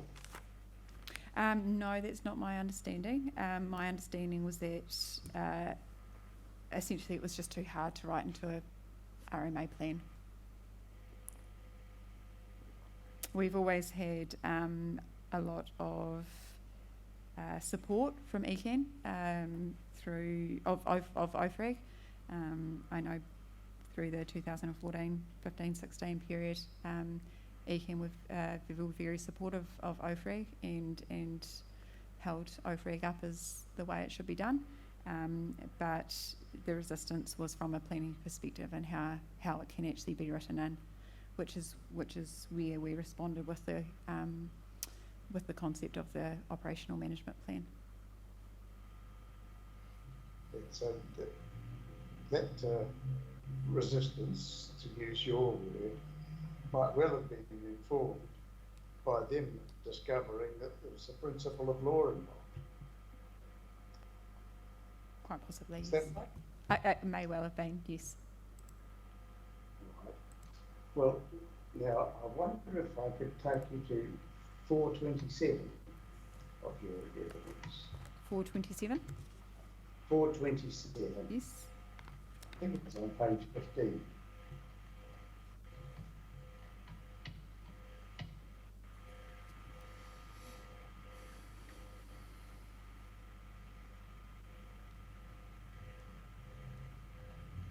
Now, in describing some various activities in the second to last sentence there, classes of activity that are non-dairy water users, it ends with a reference to lifestyle blocks. Are lifestyle blocks getting scheme water for food production, or is it for their gardens and recreation and perhaps domestic use? No, it's for their crops or for pasture. Is it? Yes, it is. Yeah, yeah. I'm not aware of anyone that uses it for their gardens or their domestic use. No, I see. All right. Thank you. Well, Ms. Bosman, thank you very much for coming in and answering our questions and for your introductory summary. We're glad to have seen you again, and that pleasure might be repeated. Thank you for your time. Thank you. So we'll take a short afternoon break, quarter of an hour, and then complete the other witnesses there.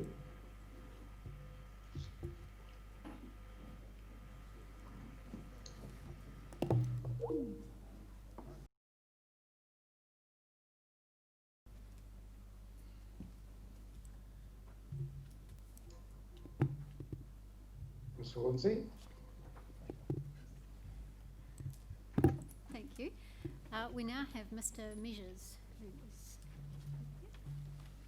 Thank you.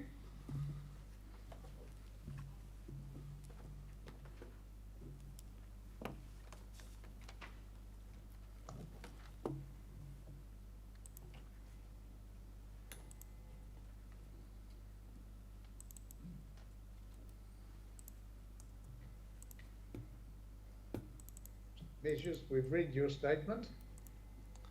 Do you wish to speak to it, or shall we go to questions?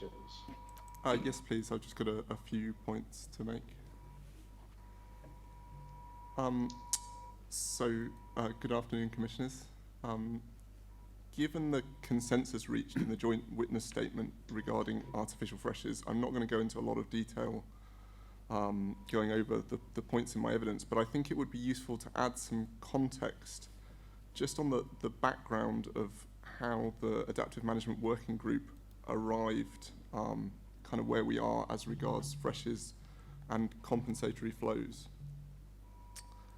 So I've been involved in researching artificial freshers downstream of the Opuha Dam since 2012, and I've been involved in the Adaptive Management Working Group since its inception 4 years ago. The original proposal by the Adaptive Management Working Group, which was presented to ECAN, recommended a regime which allowed a greater degree of flow variability. So that original proposal sought to utilise the same volume of water as is currently used for environmental benefits, but to allow flexibility to include high flows and artificial freshers as well as periods of lower flows. And that was on the basis that certainly from the point of view of managing nuisance perifine, flow variability is a good thing, and it's not simply minimum flows plus freshers. Now, when we had those initial discussions with ECAN, ECAN identified a number of issues with that proposal, particularly from a regulatory point of view and a consenting point of view, and kind of working from that point forwards, we arrived where we are now, which is in this kind of more conventional approach with a minimum flow and a requirement for artificial freshers for the management of nuisance periphyton. And I guess where compensatory flows fit into that is that they've always been part of the WRRP, although they haven't been used very often. But allowing for compensatory flow reductions to recoup the volume of water used in an artificial fresh means that it simplifies the decision making around when to release a fresh and how big a fresh to release, because it means that the size of the volume of water used in the fresh isn't having a major impact on lake storage. So it slightly sort of simplifies that decision making, and it is complex decision making, kind of deciding when to release freshes and how big they should be to maximise the environmental benefit is challenging. So a fresh was released last week and timed to coincide with a small natural flow event in the Opuha, and that had quite effective results.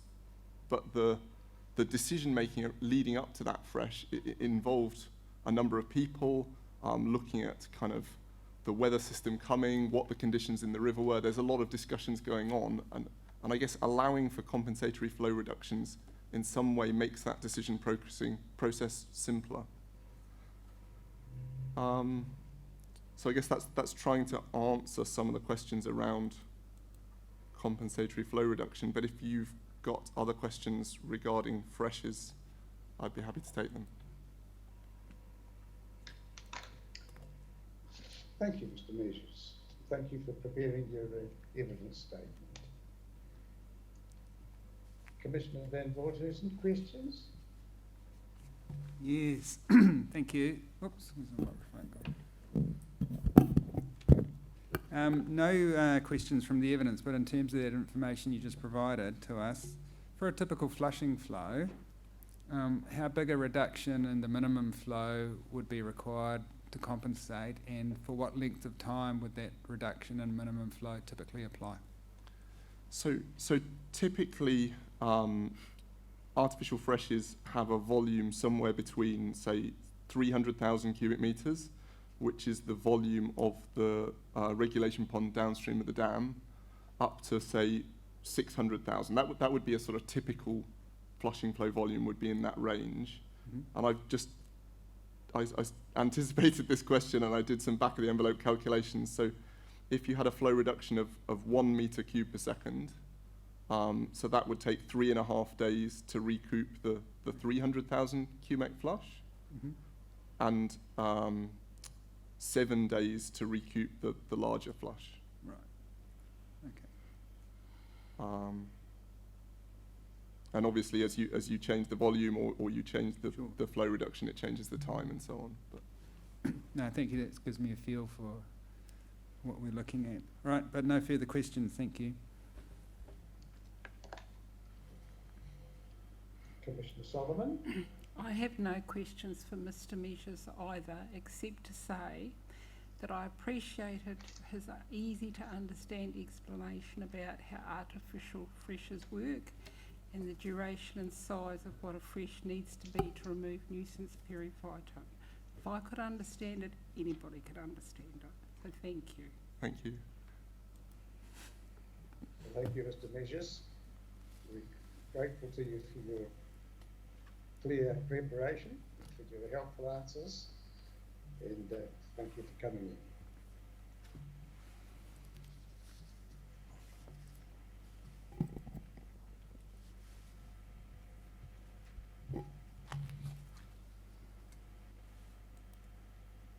The next witness is Dr. Ryder.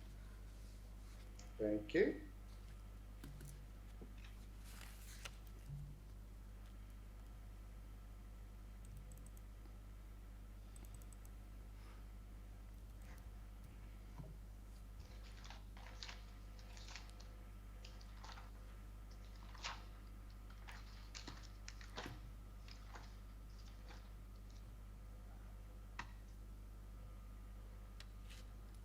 Now, Dr. Ryder, are you content with what you've already provided us with, or would you like to give us a summary or an update or some further comments?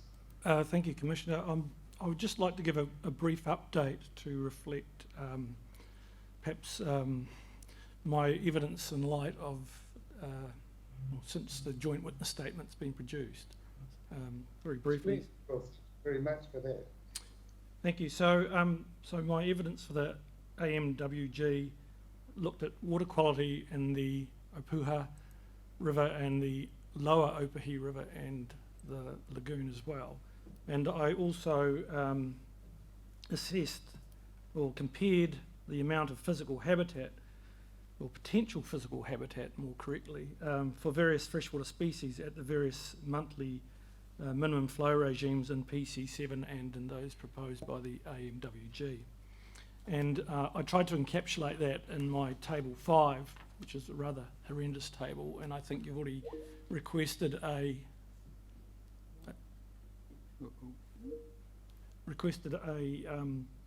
larger version of that.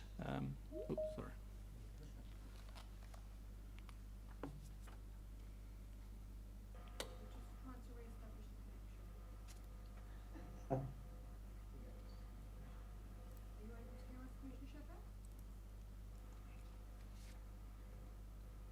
Commissioner Shepherd, are you able to hear us? Yes, I don't know where we went to. Perhaps Great. it was some. No, I've lost it again. We can still see and hear you. Can you? Well, Yes. You're fortunate. I can't see you. Just bear with us a moment. You?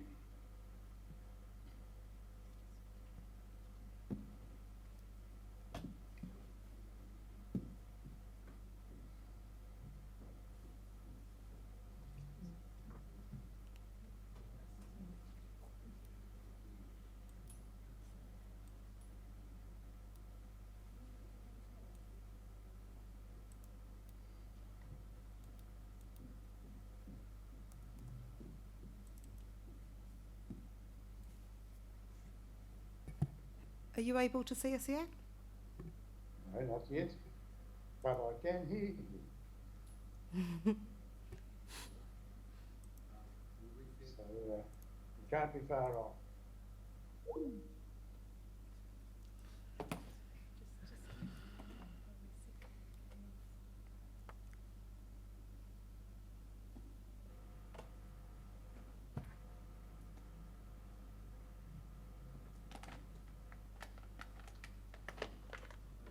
Oh, Have you got an image, Commissioner Shepherd? I now can see you, Talisha, yes? Great. Can you hear me? Yes, we can hear you. Well, I can hear you, Great. but I can't see Dr. Ryder yet. Oh, there he is. I apologise, Dr. Ryder. You were about to get us into a particular part of your evidence statement that was going to focus the evidence you were about to give. Yes, thank you. I just wanted to say that in terms of potential habitat availability for various species under the various minimum flow regimes in PC7 and that of the Adaptive Management Working Group, I produced a table 5 in my evidence which tried to basically show the gains and losses for various species and life stages on a monthly basis for the various minimum flow regimes in an attempt to try and quantify the level of change or lack of change depending on what's been looked at. So that was my table 5. Since that evidence was prepared, we had expert conferencing, and I think I can summarise that by in terms of there was all agreement with the experts amongst the state of water quality in the lower Opuha River and the Opuha River and in the lagoon.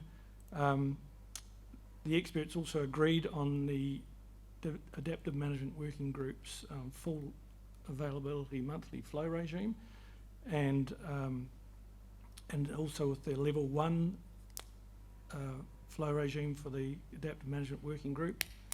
But there was some difference of opinion in terms of the benefits of level 2 within of that proposed by the Adaptive Management Working Group versus that proposed in PC7.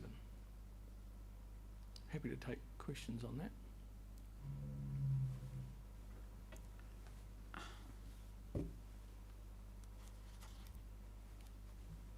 So the table 5 that you refer to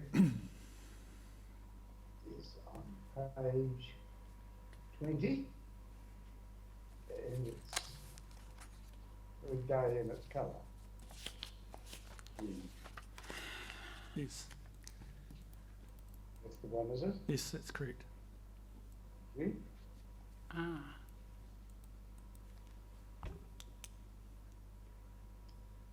So any questions for Dr. Ryder on this evidence? Commissioner Van Voorthuizen? No questions, thank you. Any questions, Commissioner Solomon? My question's been answered, thank you. Well, Dr. Ryder, I thought that, and I made this note when I read it, I thought your statement was comprehensive, detailed and informative. The only question that I wanted to ask was whether you felt there was any modification to your opinions that was appropriate in recognition of the new national policies.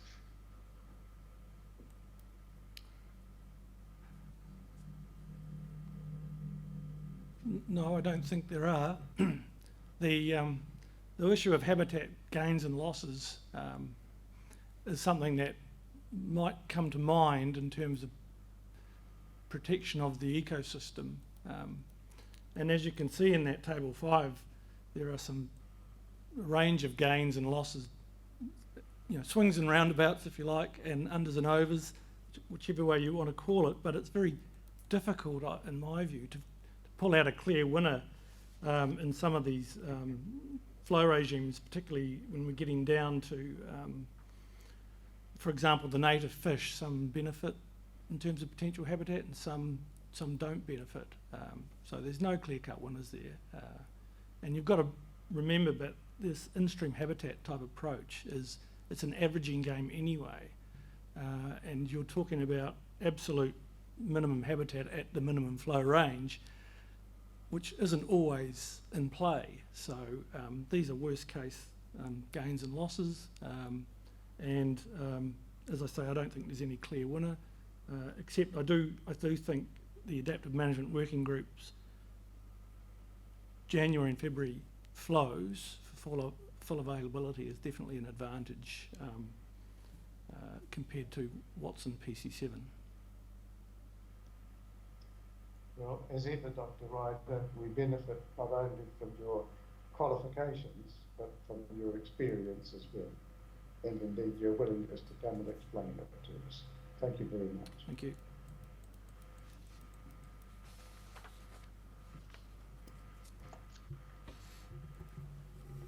And the next witness is Dr. Kerr. Okay.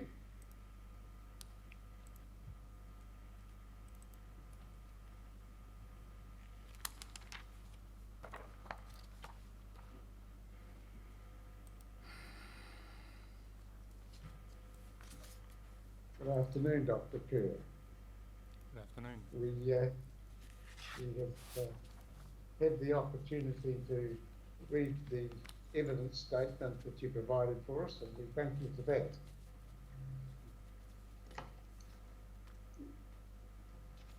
Is there some matter that you would like to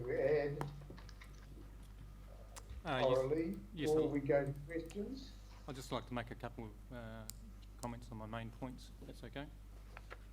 Thank you very much. Tēnā koutou, Commissioner Shepherd, Commissioner Van Voorthuizen and Commissioner Solomon. It's a pleasure to share the work that we have all been building on for at least 4 years.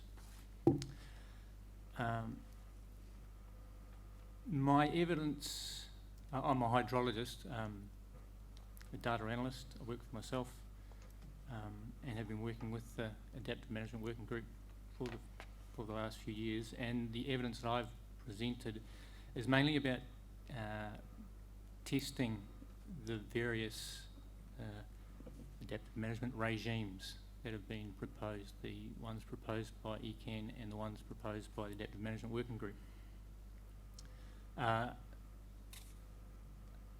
The testing I've been doing is been using computer simulations, and the main things I've been looking at, amongst other things, is the impacts of the different regimes on the flow of Opuha at Sawyards Bridge and on the ability of Lake Opuha to augment flows in the Opuha. The simulations I've undertaken have assumed the hydrological conditions that have been observed over the last 20 years, so within a time period that a lot of people have experienced, and that 20 years is included, I think Commissioner Shepherd mentioned that included a sort of a range of conditions, probably not all the extremes possible, but certainly we've had drought years and wet years in those 20 years. From those computer simulations, the regime proposed by the Adaptive Management Working Group was the only one that did not lead to an empty lake, and that regime was the only one that retained the ability to augment the Opuha flows throughout the 20 years. The regimes offered by ECAN led to the lowest flows in the Opuha at Sawyards Bridge during the drought conditions that we've experienced at various times in the last 20 years. I'm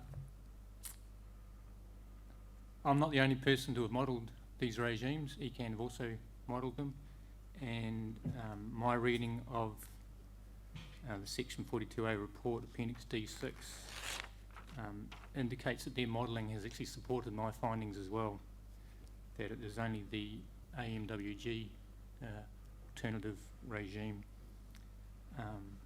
that prevented the lake from running empty. The ECAN modelling that has been made available has not included the officer recommendation regime. However, I did model that as well, and that also did not prevent the lake from running dry.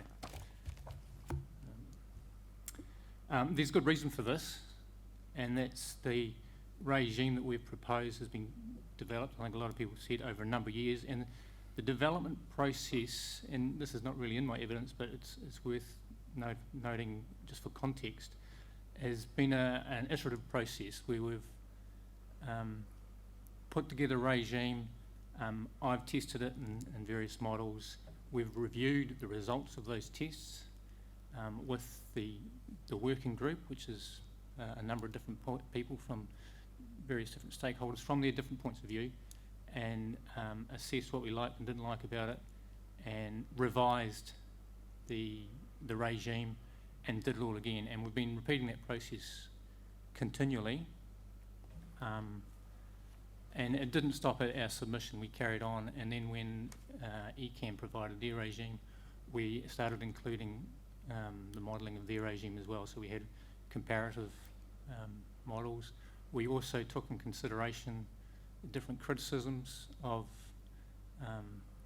different parties as we talked about them, and we assessed how we could improve with respect to any criticisms we had. I think Judy Blackmore referred to one of our a workshop we had, a scenario workshop, where we were interested in the difference between the regime specifying exactly when restrictions should apply, and if you have an OFRAG type group making the decision. So a purely objective decision making and the subjective, and that the results of that workshop were then fed back into analysis of our frequencies of restrictions. And the results of that were fed back into the evidence we've prepared as well.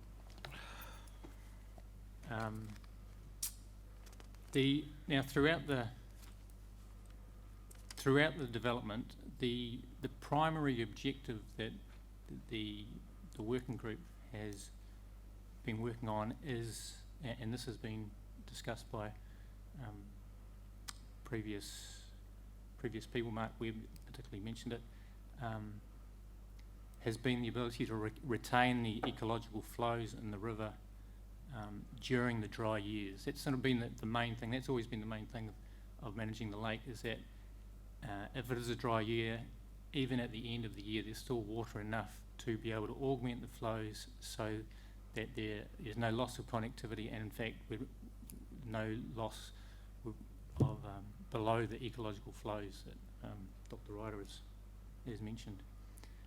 Because that's been the main focus of our regime, it's been a little bit of a point of difference compared to the ECAN regimes, which have had a number of different I guess metrics that they've been trying to work towards. Because it is a balancing issue, but it has been clear on our side, it has been that ecological flow has been the primary goal. And as it turns out, this aligns very well with the National Policy Statement on Freshwater Management for the prioritisation of Te Mana o Te Wai. That's probably, I guess that's focus. That focus is why the ecological flows on our regime have always been provided for, where it hasn't in the regimes that ECAN have offered. That's pretty much the end of my discussion of the main points. I've just got a couple of answers to questions from previous people. I think Andrew Mockford, he said earlier on, I think, a question that you posed, Commissioner Shepherd. Oh no, it wasn't. It was anyway. It was about the diurnal variation of water. Andrew Mockford pointed out that heating affects the diurnal flow. He could probably add in the missing step there is that there's a evapotranspiration signal that happens through the day. So evapotranspiration is the evaporation from land, and the transpiration of plants takes a lot of water out of the system during the daytime, and that doesn't happen at night time, and that has a noted and measurable effect on hydrology that's noted everywhere. There is also a winter effect on any catchments that have a connectivity to snowmelt, where you get snowmelt during the day. And those are two diurnal effects that regularly occur. The only other thing, there was a question about climate change. As it happened, ECAN commissioned a report from me at the beginning of this process about climate change, and there's a reference to that report in my evidence. If I recall rightly, and that was 2017, it's a couple of years ago, there, let's see if I can word this correctly, the analysis of the data available shows no statistical trend in snowpack or river flows or rainfall in the Opuha region, and that's over a considerable amount of time. The rainfall particularly goes back 70 or 80 years, I think, and there's no trend in the rainfall there. The flow's not quite so much, but no trend there either. I can't remember this particular work, but there is measurable trends in temperature in many places in Canterbury, and I'd have to recheck my report about that, and that affects evapotranspiration, which affects the hydrology. And that's, you know, it sums up my main points and a few extras to throw in for a good measure. Splendid, Dr. Kerr. That's a very good summary of the work you've been doing. And we may have some questions for you. Commissioner Van Voorthuizen.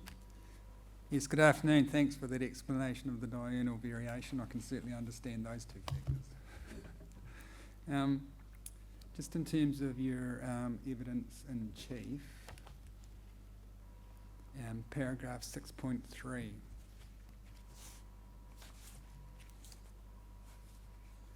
And just two questions. 6.3b, what was the reason for not considering the seasonal allocation limits?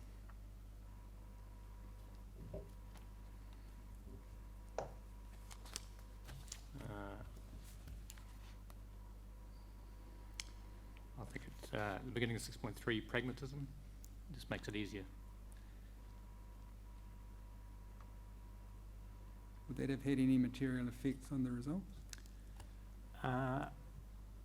The method I used for the allocation was based on historical demand, which I was assuming took into account the allocation limit. So in a roundabout way, it was already included there. Okay. And that is the point of difference with ECAN modelling, which did maximum take with no limits whatsoever. Okay. And 6.3f. What is the annual rainfall into the lake in terms of millimetres and also in terms of volume? Yeah, I don't know off the top of my head. It actually varied into the lake itself. Actually, it's quite low. I get this right. It's one of the driest. The lake itself is one of the driest regions in the catchment. What I took from F was you didn't account for rainfall falling on the lake on itself. The lake itself. I mean, obviously the wider catchment affects the inflow. Yeah. So it's in the order of 600, 700 millimetres. No, it's got to be more than that. Yeah, no, I wouldn't. Maybe you can come back to us on that. I'm just interested again in the materiality of that, whether or not it would have an impact on the result. I think it was accounted for in the ECAN model. Yeah, and they got similar results. Okay, so you'll come back to us on that one. Sure. 10.16, and you may wish to pass this question to your left, but I'll leave that up to you. I like that. 10.16D, what is the accrual periods for periphyton, and first of all the lower Opuha and then in the Opuha? Yeah, I think you're completely right.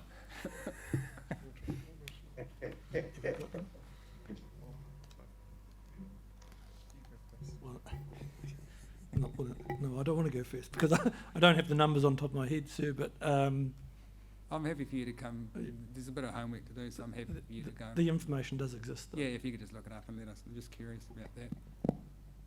And just, I mean, obviously the context for the question is the statement that the flushing flow is released every 6 weeks. So I'm just interested in what the accrual periods are some of the rivers I'm familiar with would have smaller accrual periods than 6 weeks. Yeah, I guess based on the flushing flow trials we've done, there has been monitoring of regrowth following the flushing, and the results are quite variable. So certainly at times we're seeing accrual to nuisance level within 2 to 3 weeks. Yeah.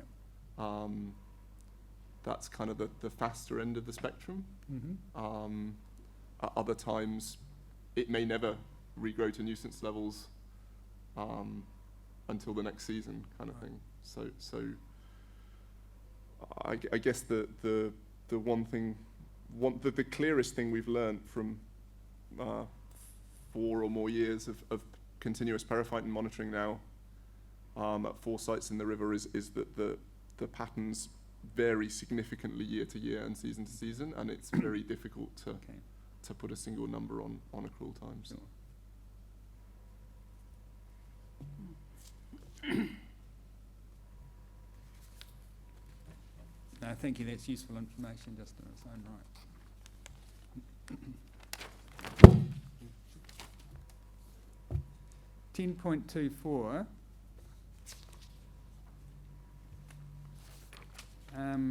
Can you explain to me what the frequency of full restrictions numbers mean in your table? I just didn't understand them.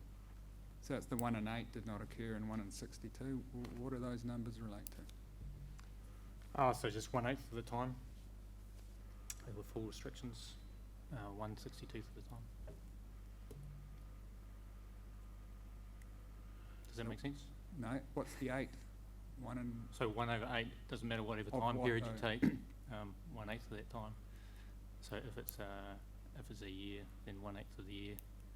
Okay. So, and we're running a 20-year period. Oh, so this is just the drought. Okay, this is the 2014. So over the entire drought period, 2014 to 15, 1/8 of the time they're in full restriction.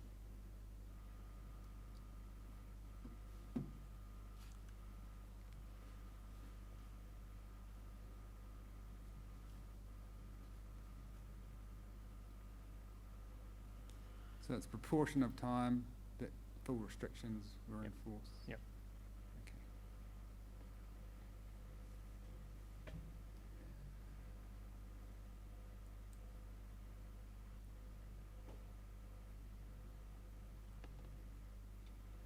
Okay. And last question, 11.3. And you've talked about this in your verbal presentation. The PC7 regime is unlikely to prevent draining of the lake during drought years. But the next sentence, alteration of how a restrictive regime is exited and adjustment of the environmental thresholds may avoid this. Can you explain what you meant by that? Yes, so the regimes are made up of lots of different components. The thresholds, the restrictions, the minimum flows. If you get the right combination, things work out well. There's various subtleties of the PC7 regime. If you get them all tweaked in just the right way, you'd possibly end up just the one we have already, because that's what we've been doing, is tweaking and tweaking and tweaking until we get it right. And so there could be some tweaks that could be done that could prevent that limit. That's what I'm getting at, I guess. They're not far. I mean, both regimes, or all the regimes, are very, very similar in most aspects.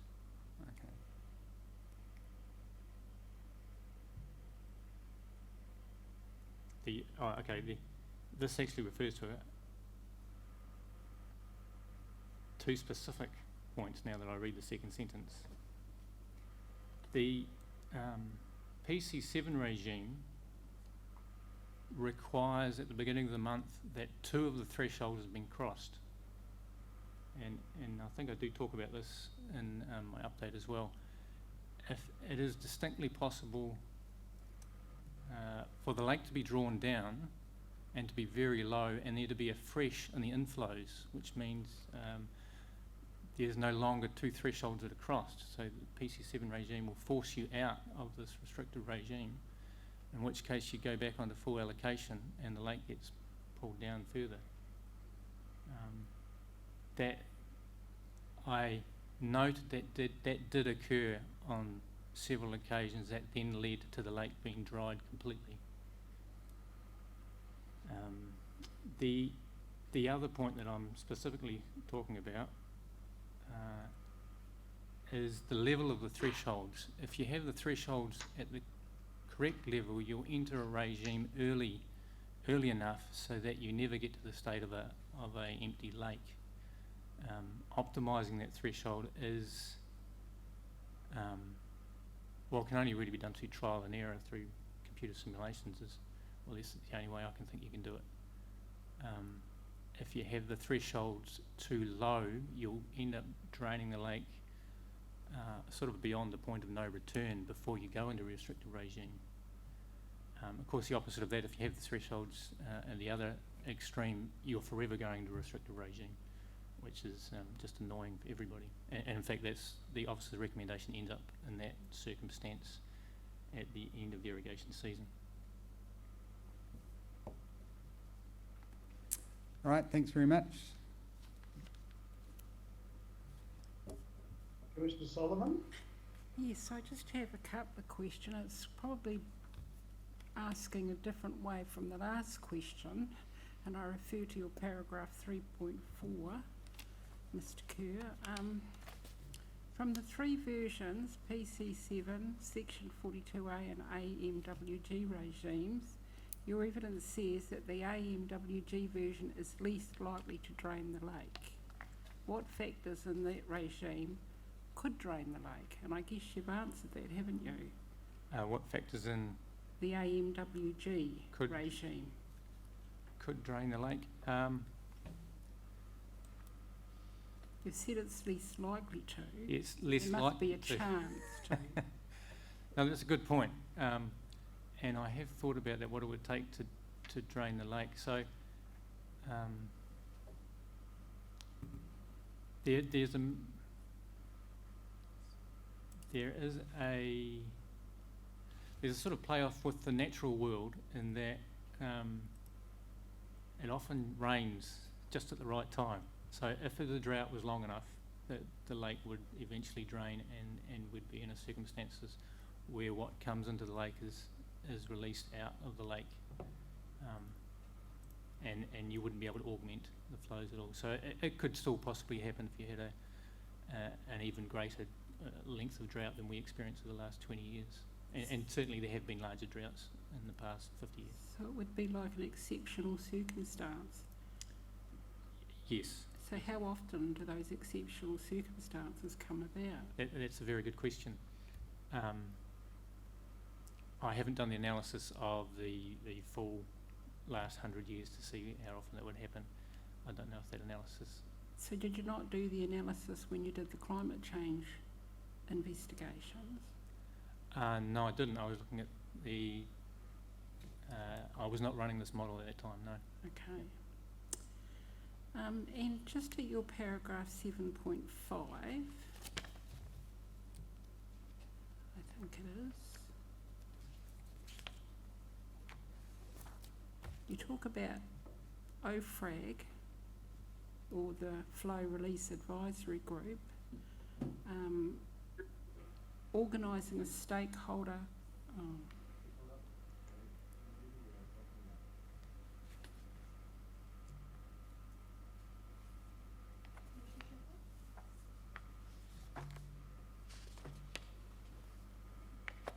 Can you hear us, Commissioner Shepherd? I can hear you now. Okay, we've lost your image. Oh, have you? How terrible. So you have. I'll try and fix that. Okay, that's great. We've got you back. I'll pass you back to the witness. It was another one of those mid-Tasman glitches. I think there might be a tanny bar somewhere there.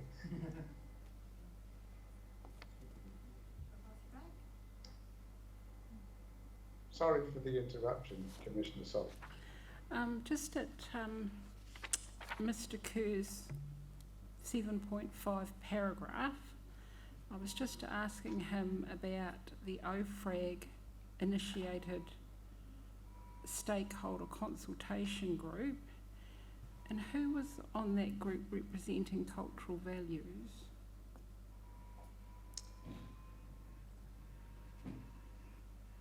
Sorry, I'm just reading the paragraph to see what it's referring to.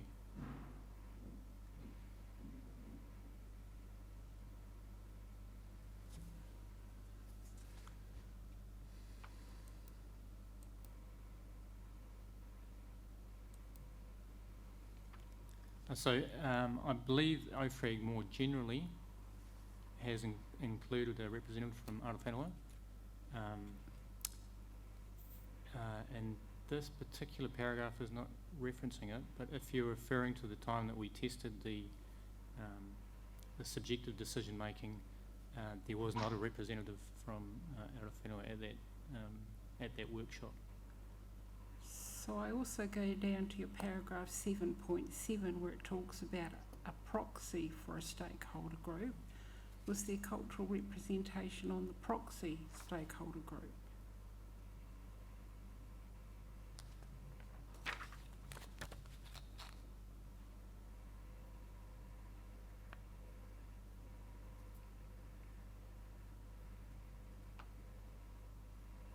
Yes, so that's what I was referring to. So OFRAG historically has had representatives from Arawhanua. For this test we did as the proxy, it did not, yes. Although we would have, I believe one was requested, but it was unavailable. Okay, thank you. That's all the questions from me.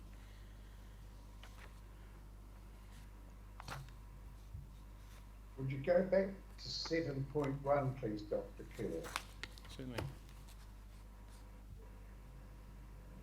Paragraph D, the equity of water reductions. I can see that you've anticipated the question I'm going to ask. You know what it's about, don't you? I'll be interested to see how the question's phrased. Let me say immediately that I quite understand how you would have written that at the time that you did, and that it was describing work that the whole group of people did at that time that was entirely understandable. And it's only in the past few weeks that we've to think about things in a different way. And I've no doubt you've been told of these changes. Do you think you know enough about these new policies that to be able to say whether you think it's admissible to make this comparison that you called the equity in the light of the obligatory priorities since you wrote that? Okay, so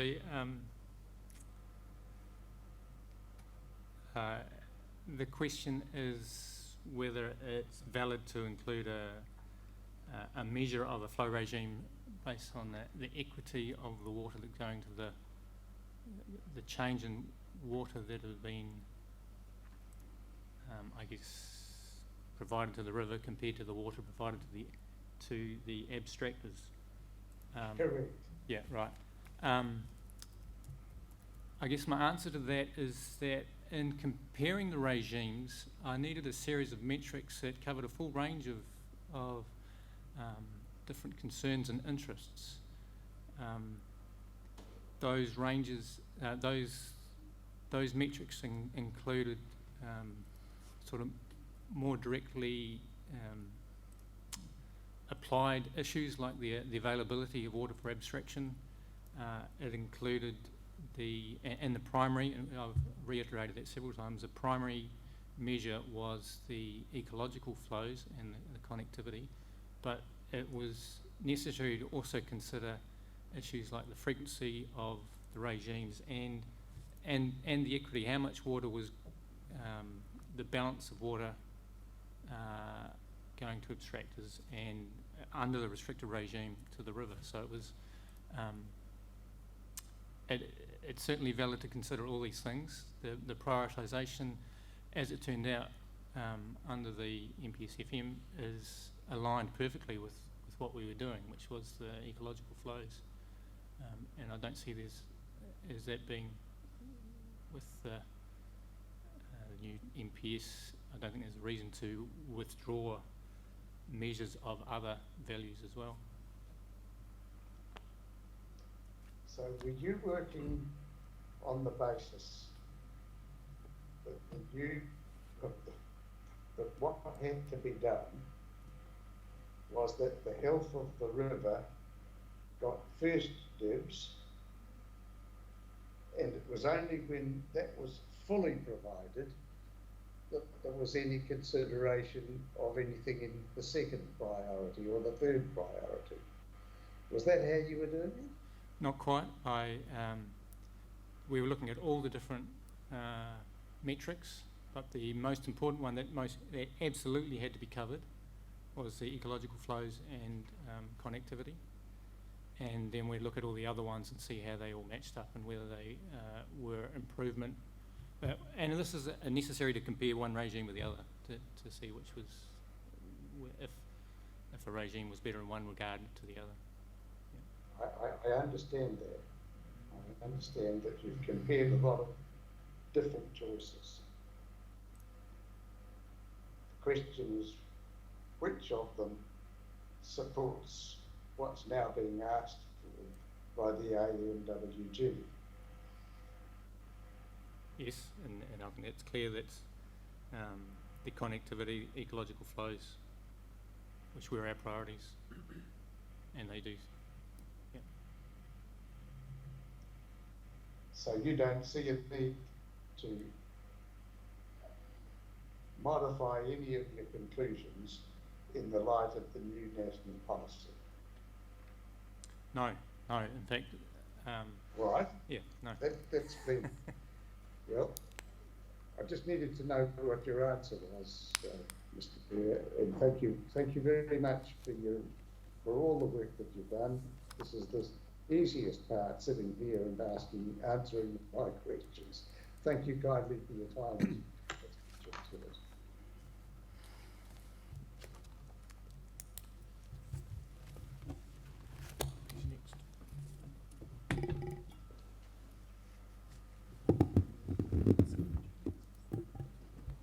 Before we have Mr. Ensor, I wondered if the panel wanted to hear from Mr. Mockford regarding the question about the 48-hour timing of increasing or decreasing the flows.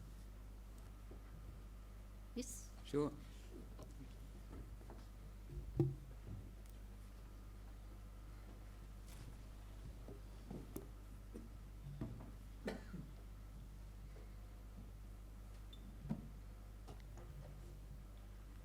The flows as they had been written was the 48 hours after the first of the month was how we had written that, but we'd be happy with 48 hours prior to the first of the month. We'd be happy with 24 hours either side of the first of the month, as long as it's consistent.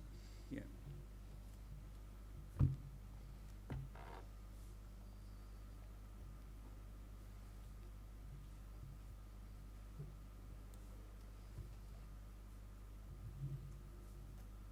Commissioner, anything further that you'd like to ask Mr. Mockford while we've got him here?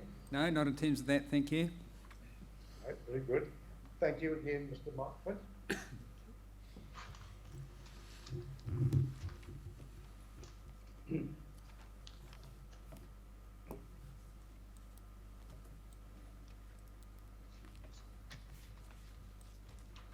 Now, Mr. Ensor, there's something further that you're going to add? It looks as if you've got something prepared there that we haven't seen yet. Yes, thank you. Just a few points, and sort of leading on probably from some of the questioning that's occurred this afternoon. Yes, thank you. And specifically starting with the question put to me by Commissioner Van Voorthuizen in relation to any other plans having that level of discretion, and not that I'm aware of. And I guess the second part of the question put to Ms. Crossman was about the certainty and whether the level of discretion provides an appropriate level of certainty, and my view is that it does. The certainty is provided through the requirement to comply with the flow and allocation regimes, and so that's under policy 14.435.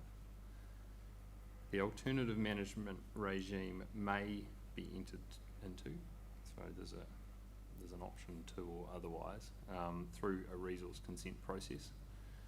So there's a relatively clear line between the plan and the process there. And then, as has been suggested through submissions and evidence, once you move into the consenting process, there's a development of an operational management plan, and I've suggested that Environment Canterbury have a certification role there. And I guess that sort of brings us into relatively familiar territory, as long as the management, the conditions around the management plan and the management plan itself are designed and executed properly, then there is ample opportunity for certainty there. So, I guess my short answer is I'm relatively comfortable with that, even though it may appear novel on the surface.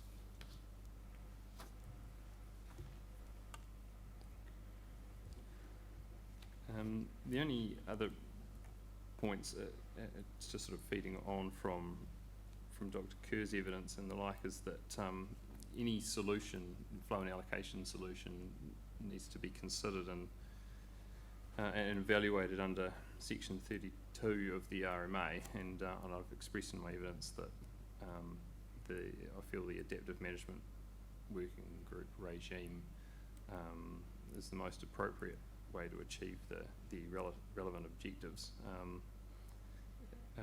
Dr. Ryder referred to sort of swings and roundabouts in terms of the minimum flow gains, that you could go either way.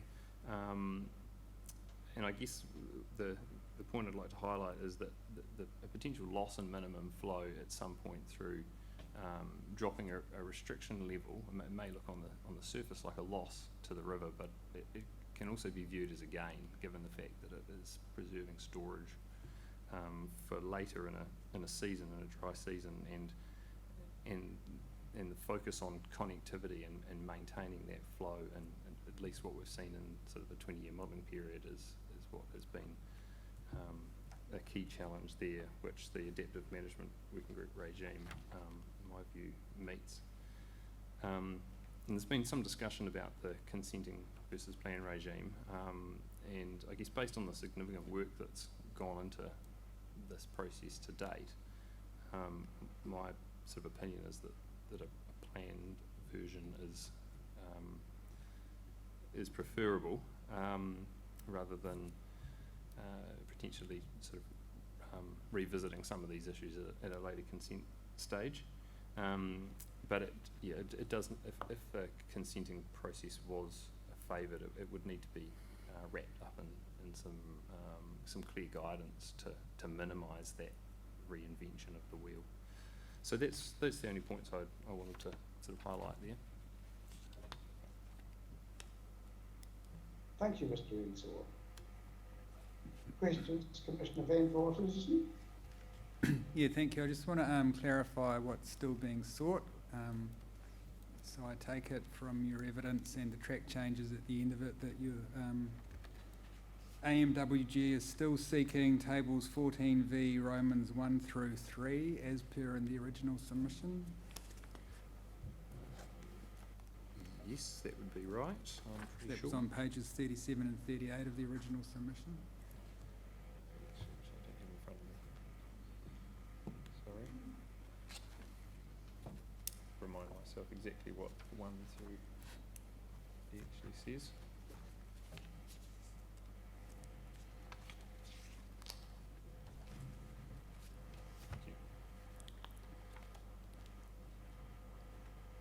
Yes, that's correct. Yep. And still seeking table 14X, Romans 1 through 3? Correct. Okay. So table, I mean, this has been raised in questions that were put in writing way months ago. But table 14X is very detailed for a regional plan. Yes. And so even if you wanted to change one number in one of those rows, you'd have to do a plan change for that, which seems like quite an imposing process, and that would be much harder than, say, doing a 127 application to change a condition in a consent, wouldn't it? Well, I guess there's one other way that it can be done, and that's through applying for as suggested amendments by the Adaptive Management Working Group, is applying through a non-complying resource consent process.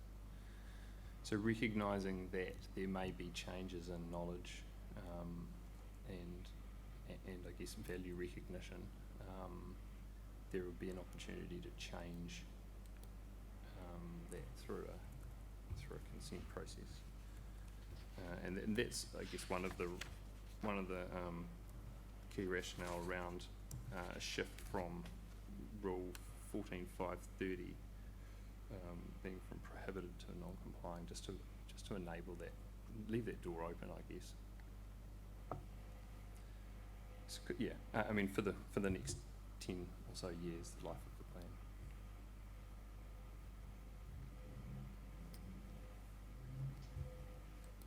So, sorry, I'm not quite following that. So 14.530 says if you don't, in your track changes, if you don't comply with one or more of the conditions of Rule 14.529, you're a non-complying activity.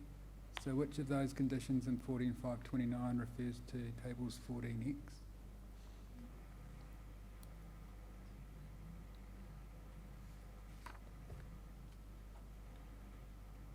That's a good question. It was the intention, I guess, was to collect the regime,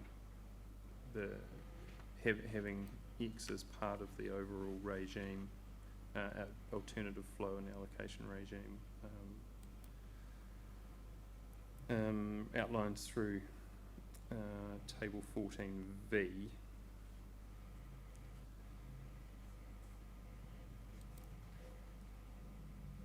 But you're right, as worded, there's no direct reference, which, yeah, there's... Right.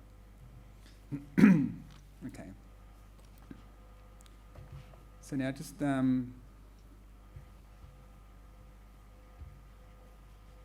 there's been discussion of discretion in terms of entering and exiting these levels 1 and 2. Mm-hmm. Where in the provisions that the Adaptive Management Working Group is seeking is the nature of that discretion and the decision-making criteria for the exercise of that discretion spelt out? The development of that information occurs through the consent process and through the development of the management plan. Okay. Excuse me.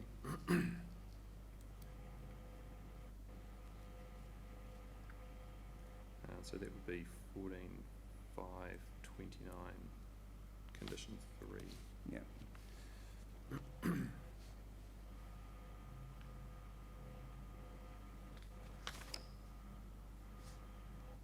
Okay.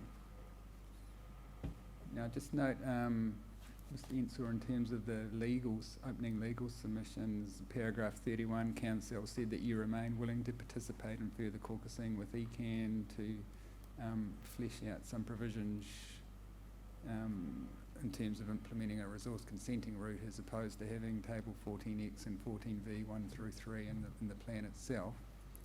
I'd certainly welcome that, I think, and to enable us to make a good decision about whether we should go with the plan route and have all of these tables in the plan, or go through a consenting route where those tables would form part of a management plan that's fed into a consent process. Yep. And the flexibility that goes with that would be really good to have.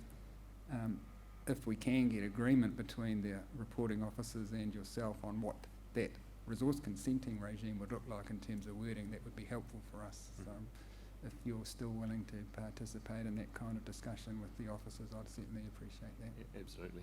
Yep. I presume the officers would too. Yep. So, good. No, but that was all. Thank you very much. Thank you.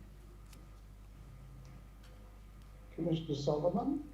Yes, I just have a couple of questions for Mr. Ensor. At your paragraph 5.8, you talk about not currently having the benefit of input from Te Runanga or Arowhenua. In light of the Ngāi Tahu submissions for PC7, which one presumes you have read, do you now have a better understanding of what Te Mana o Te Wai means to Te Runanga or Arowhenua? Yes, I do, and that was pointed out in rebuttal evidence to me as well. I think that comment was probably made in light of the lack of having heard speaking to their submission. And in your paragraph 6.6, you talk about, and I'm going to the last sentence, where it's necessarily a balancing act, as water available to sustain out-of-stream values may not be available for sustaining in-stream values. And I'm going to have a go now. In light of the NPSFM for 220, and where we have to now give effect to Te Mana o Te Wai, do you genuinely think that sustaining out-of-stream values over in-stream values is giving effect to Te Mana o Te Wai, when the only objective enshrined in the NPSFM is the hierarchy of obligations? So this this evidence this part was written obviously pre the NPS, and I gave some answer previously in relation to how I saw the hierarchy. No, I wouldn't agree that that out of stream values would have a priority over in stream values. And I guess the point that we're probably all grappling with is that we have three priorities, not one. There are other priorities mentioned, but we're also in a plan development process that has objectives that need to be achieved, or at least met by the plan that aren't up for change. So I guess that's the context to that paragraph. But yes, I think my comments earlier about the need to place greater weight on in-stream values, so the health and well-being of the river, but that it's difficult to forget about the other two priorities because they are there. And I think that's probably one of the things with the adaptive management working group regime is you have a regime that will when there's some pain, as it were, coming on through minimum flows, it's relatively shared, but its aim is future gain for the river in terms of later in the season. So, which is why I guess in my update to my evidence, I talk about this sort of subtle shift from the previous NPS in this context, because there's just a weighting change as opposed to probably what we would have called a balancing act previously. Well, in light of those comments, have you considered perhaps undertaking any modelling on what the ecological values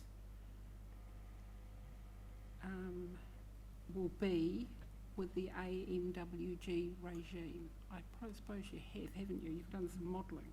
I mean, Dr. Ryder has assessed the various options against each other. Yeah. So at some point, and no disrespect to Dr. Ryder, but will that modelling be peer reviewed? The assessment be peer reviewed? Yeah, I'm not sure if I'm best to answer it. I mean, I think. I know. Yeah, I mean. Oh, it's coming. It's coming to rescue me. I'm sorry, Dr. Ryder, I should have asked you this question before. It's fine. Thank you.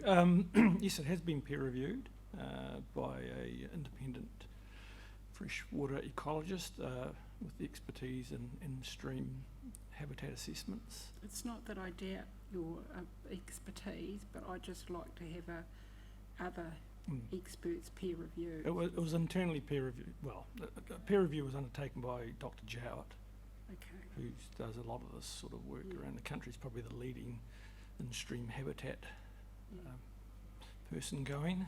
What I would say, sorry to jump in, but you did ask about the prioritisation of the in-stream values, and I would point out that under all of the minimum flow regimes, and including PC7's ones and the Adaptive Management Working Group ones, the monthly minimum flows pretty much cater for all of the native fish species that are found in the river or that have been modelled. So most of them have optimum habitat at less than 3.5 cumecs, and all of the monthly minimum flows are at least that or more. So in terms of native fisheries, I think, as Dr. Kerr said,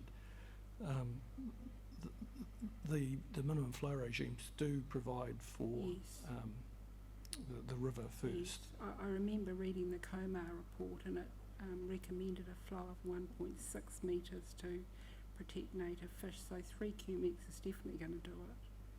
Yeah, thank you. Okay.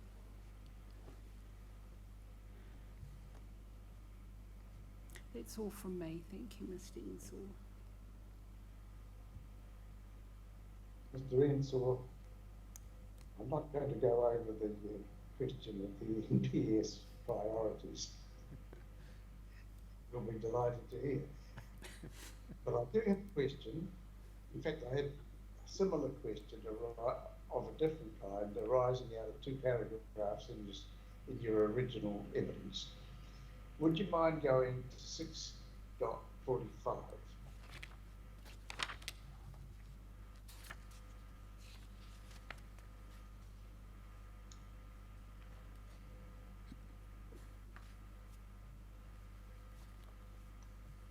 So we're talking about setting limits by objectives and policies and not foreclosing opportunity for future long-term limits.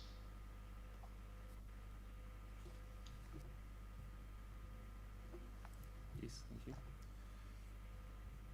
And this is, I think, part of point of view that limits for a period starting in 2030 should be omitted. Is it your evidence that the regional council would not be entitled to alter by future review or plan change any limits that it's set now for a period beyond 2030? No, they would be able to change those through a future plan development process. I guess it would, ideally you wouldn't chop and change long-term limits often, if you could get away with it, to try and give a clear signal to the community where things are heading. Well, that's indeed a part of it, isn't it? It's a part of it. It's giving a signal. I've got in mind that out-of-stream users are sometimes in positions of considering major investments that would have multi-decade lives. And I wonder if it's capable of being useful to such potential investors to know what regulatory expectations they might have to work with, even though they might be able to persuade somebody to make changes in them in the future. Is there anything in that point? Yes, I mean, I think there certainly is, and I think we'll probably see more of that under the long-term visioning process with the NPS freshwater. And I guess what I would say in the context of PC7 is that the evidence of other witnesses has sort of demonstrated that the 2030 flows are not necessarily achieving what they might like to achieve, Environment Category might like to achieve. So I guess that's the risk, that investment decisions are made there's some clarity, sure, but investment decisions are made that that may be overturned if the long-term, I guess, objective setting process isn't robust. Now, there's a similar question came to my mind when I was reading the section of your evidence from 7.1 to 7.4.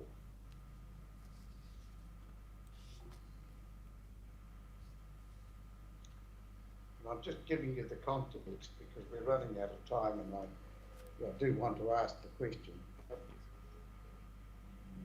Over the next decade, the early life of PC7,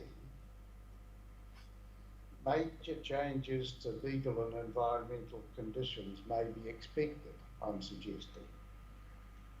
One example might be court decisions on the interpretation and application of these priorities that we've been talking about. Another example might be a better understanding of climate change and its effects on the climate, on farming and other circumstances in South Canterbury. And another thing that might well happen over the next 10 years is replacement of the RMA in ways and with effects and consequences that we can't really be predicting reliably at this stage. Do potential changes of quite major kinds like those indicate the value of the controlled activity that you're talking about in these paragraphs, or do they indicate the value of a discretionary activity?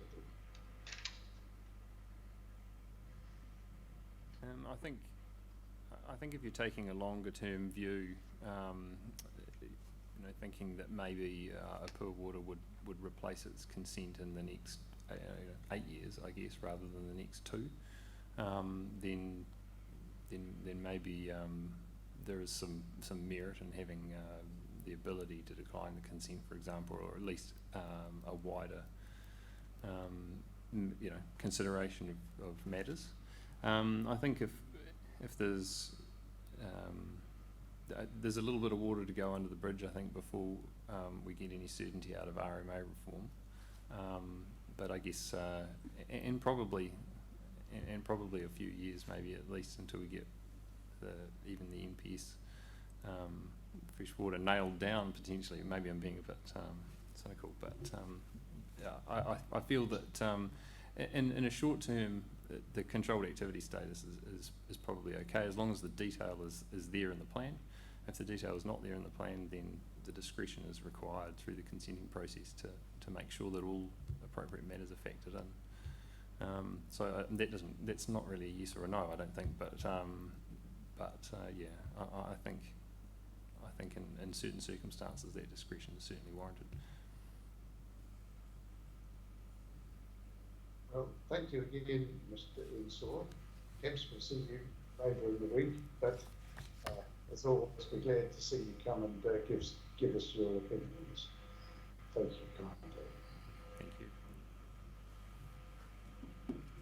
Now, Ms. Hornsey, does that cover the evidence that you're offering us on behalf of the AMWG?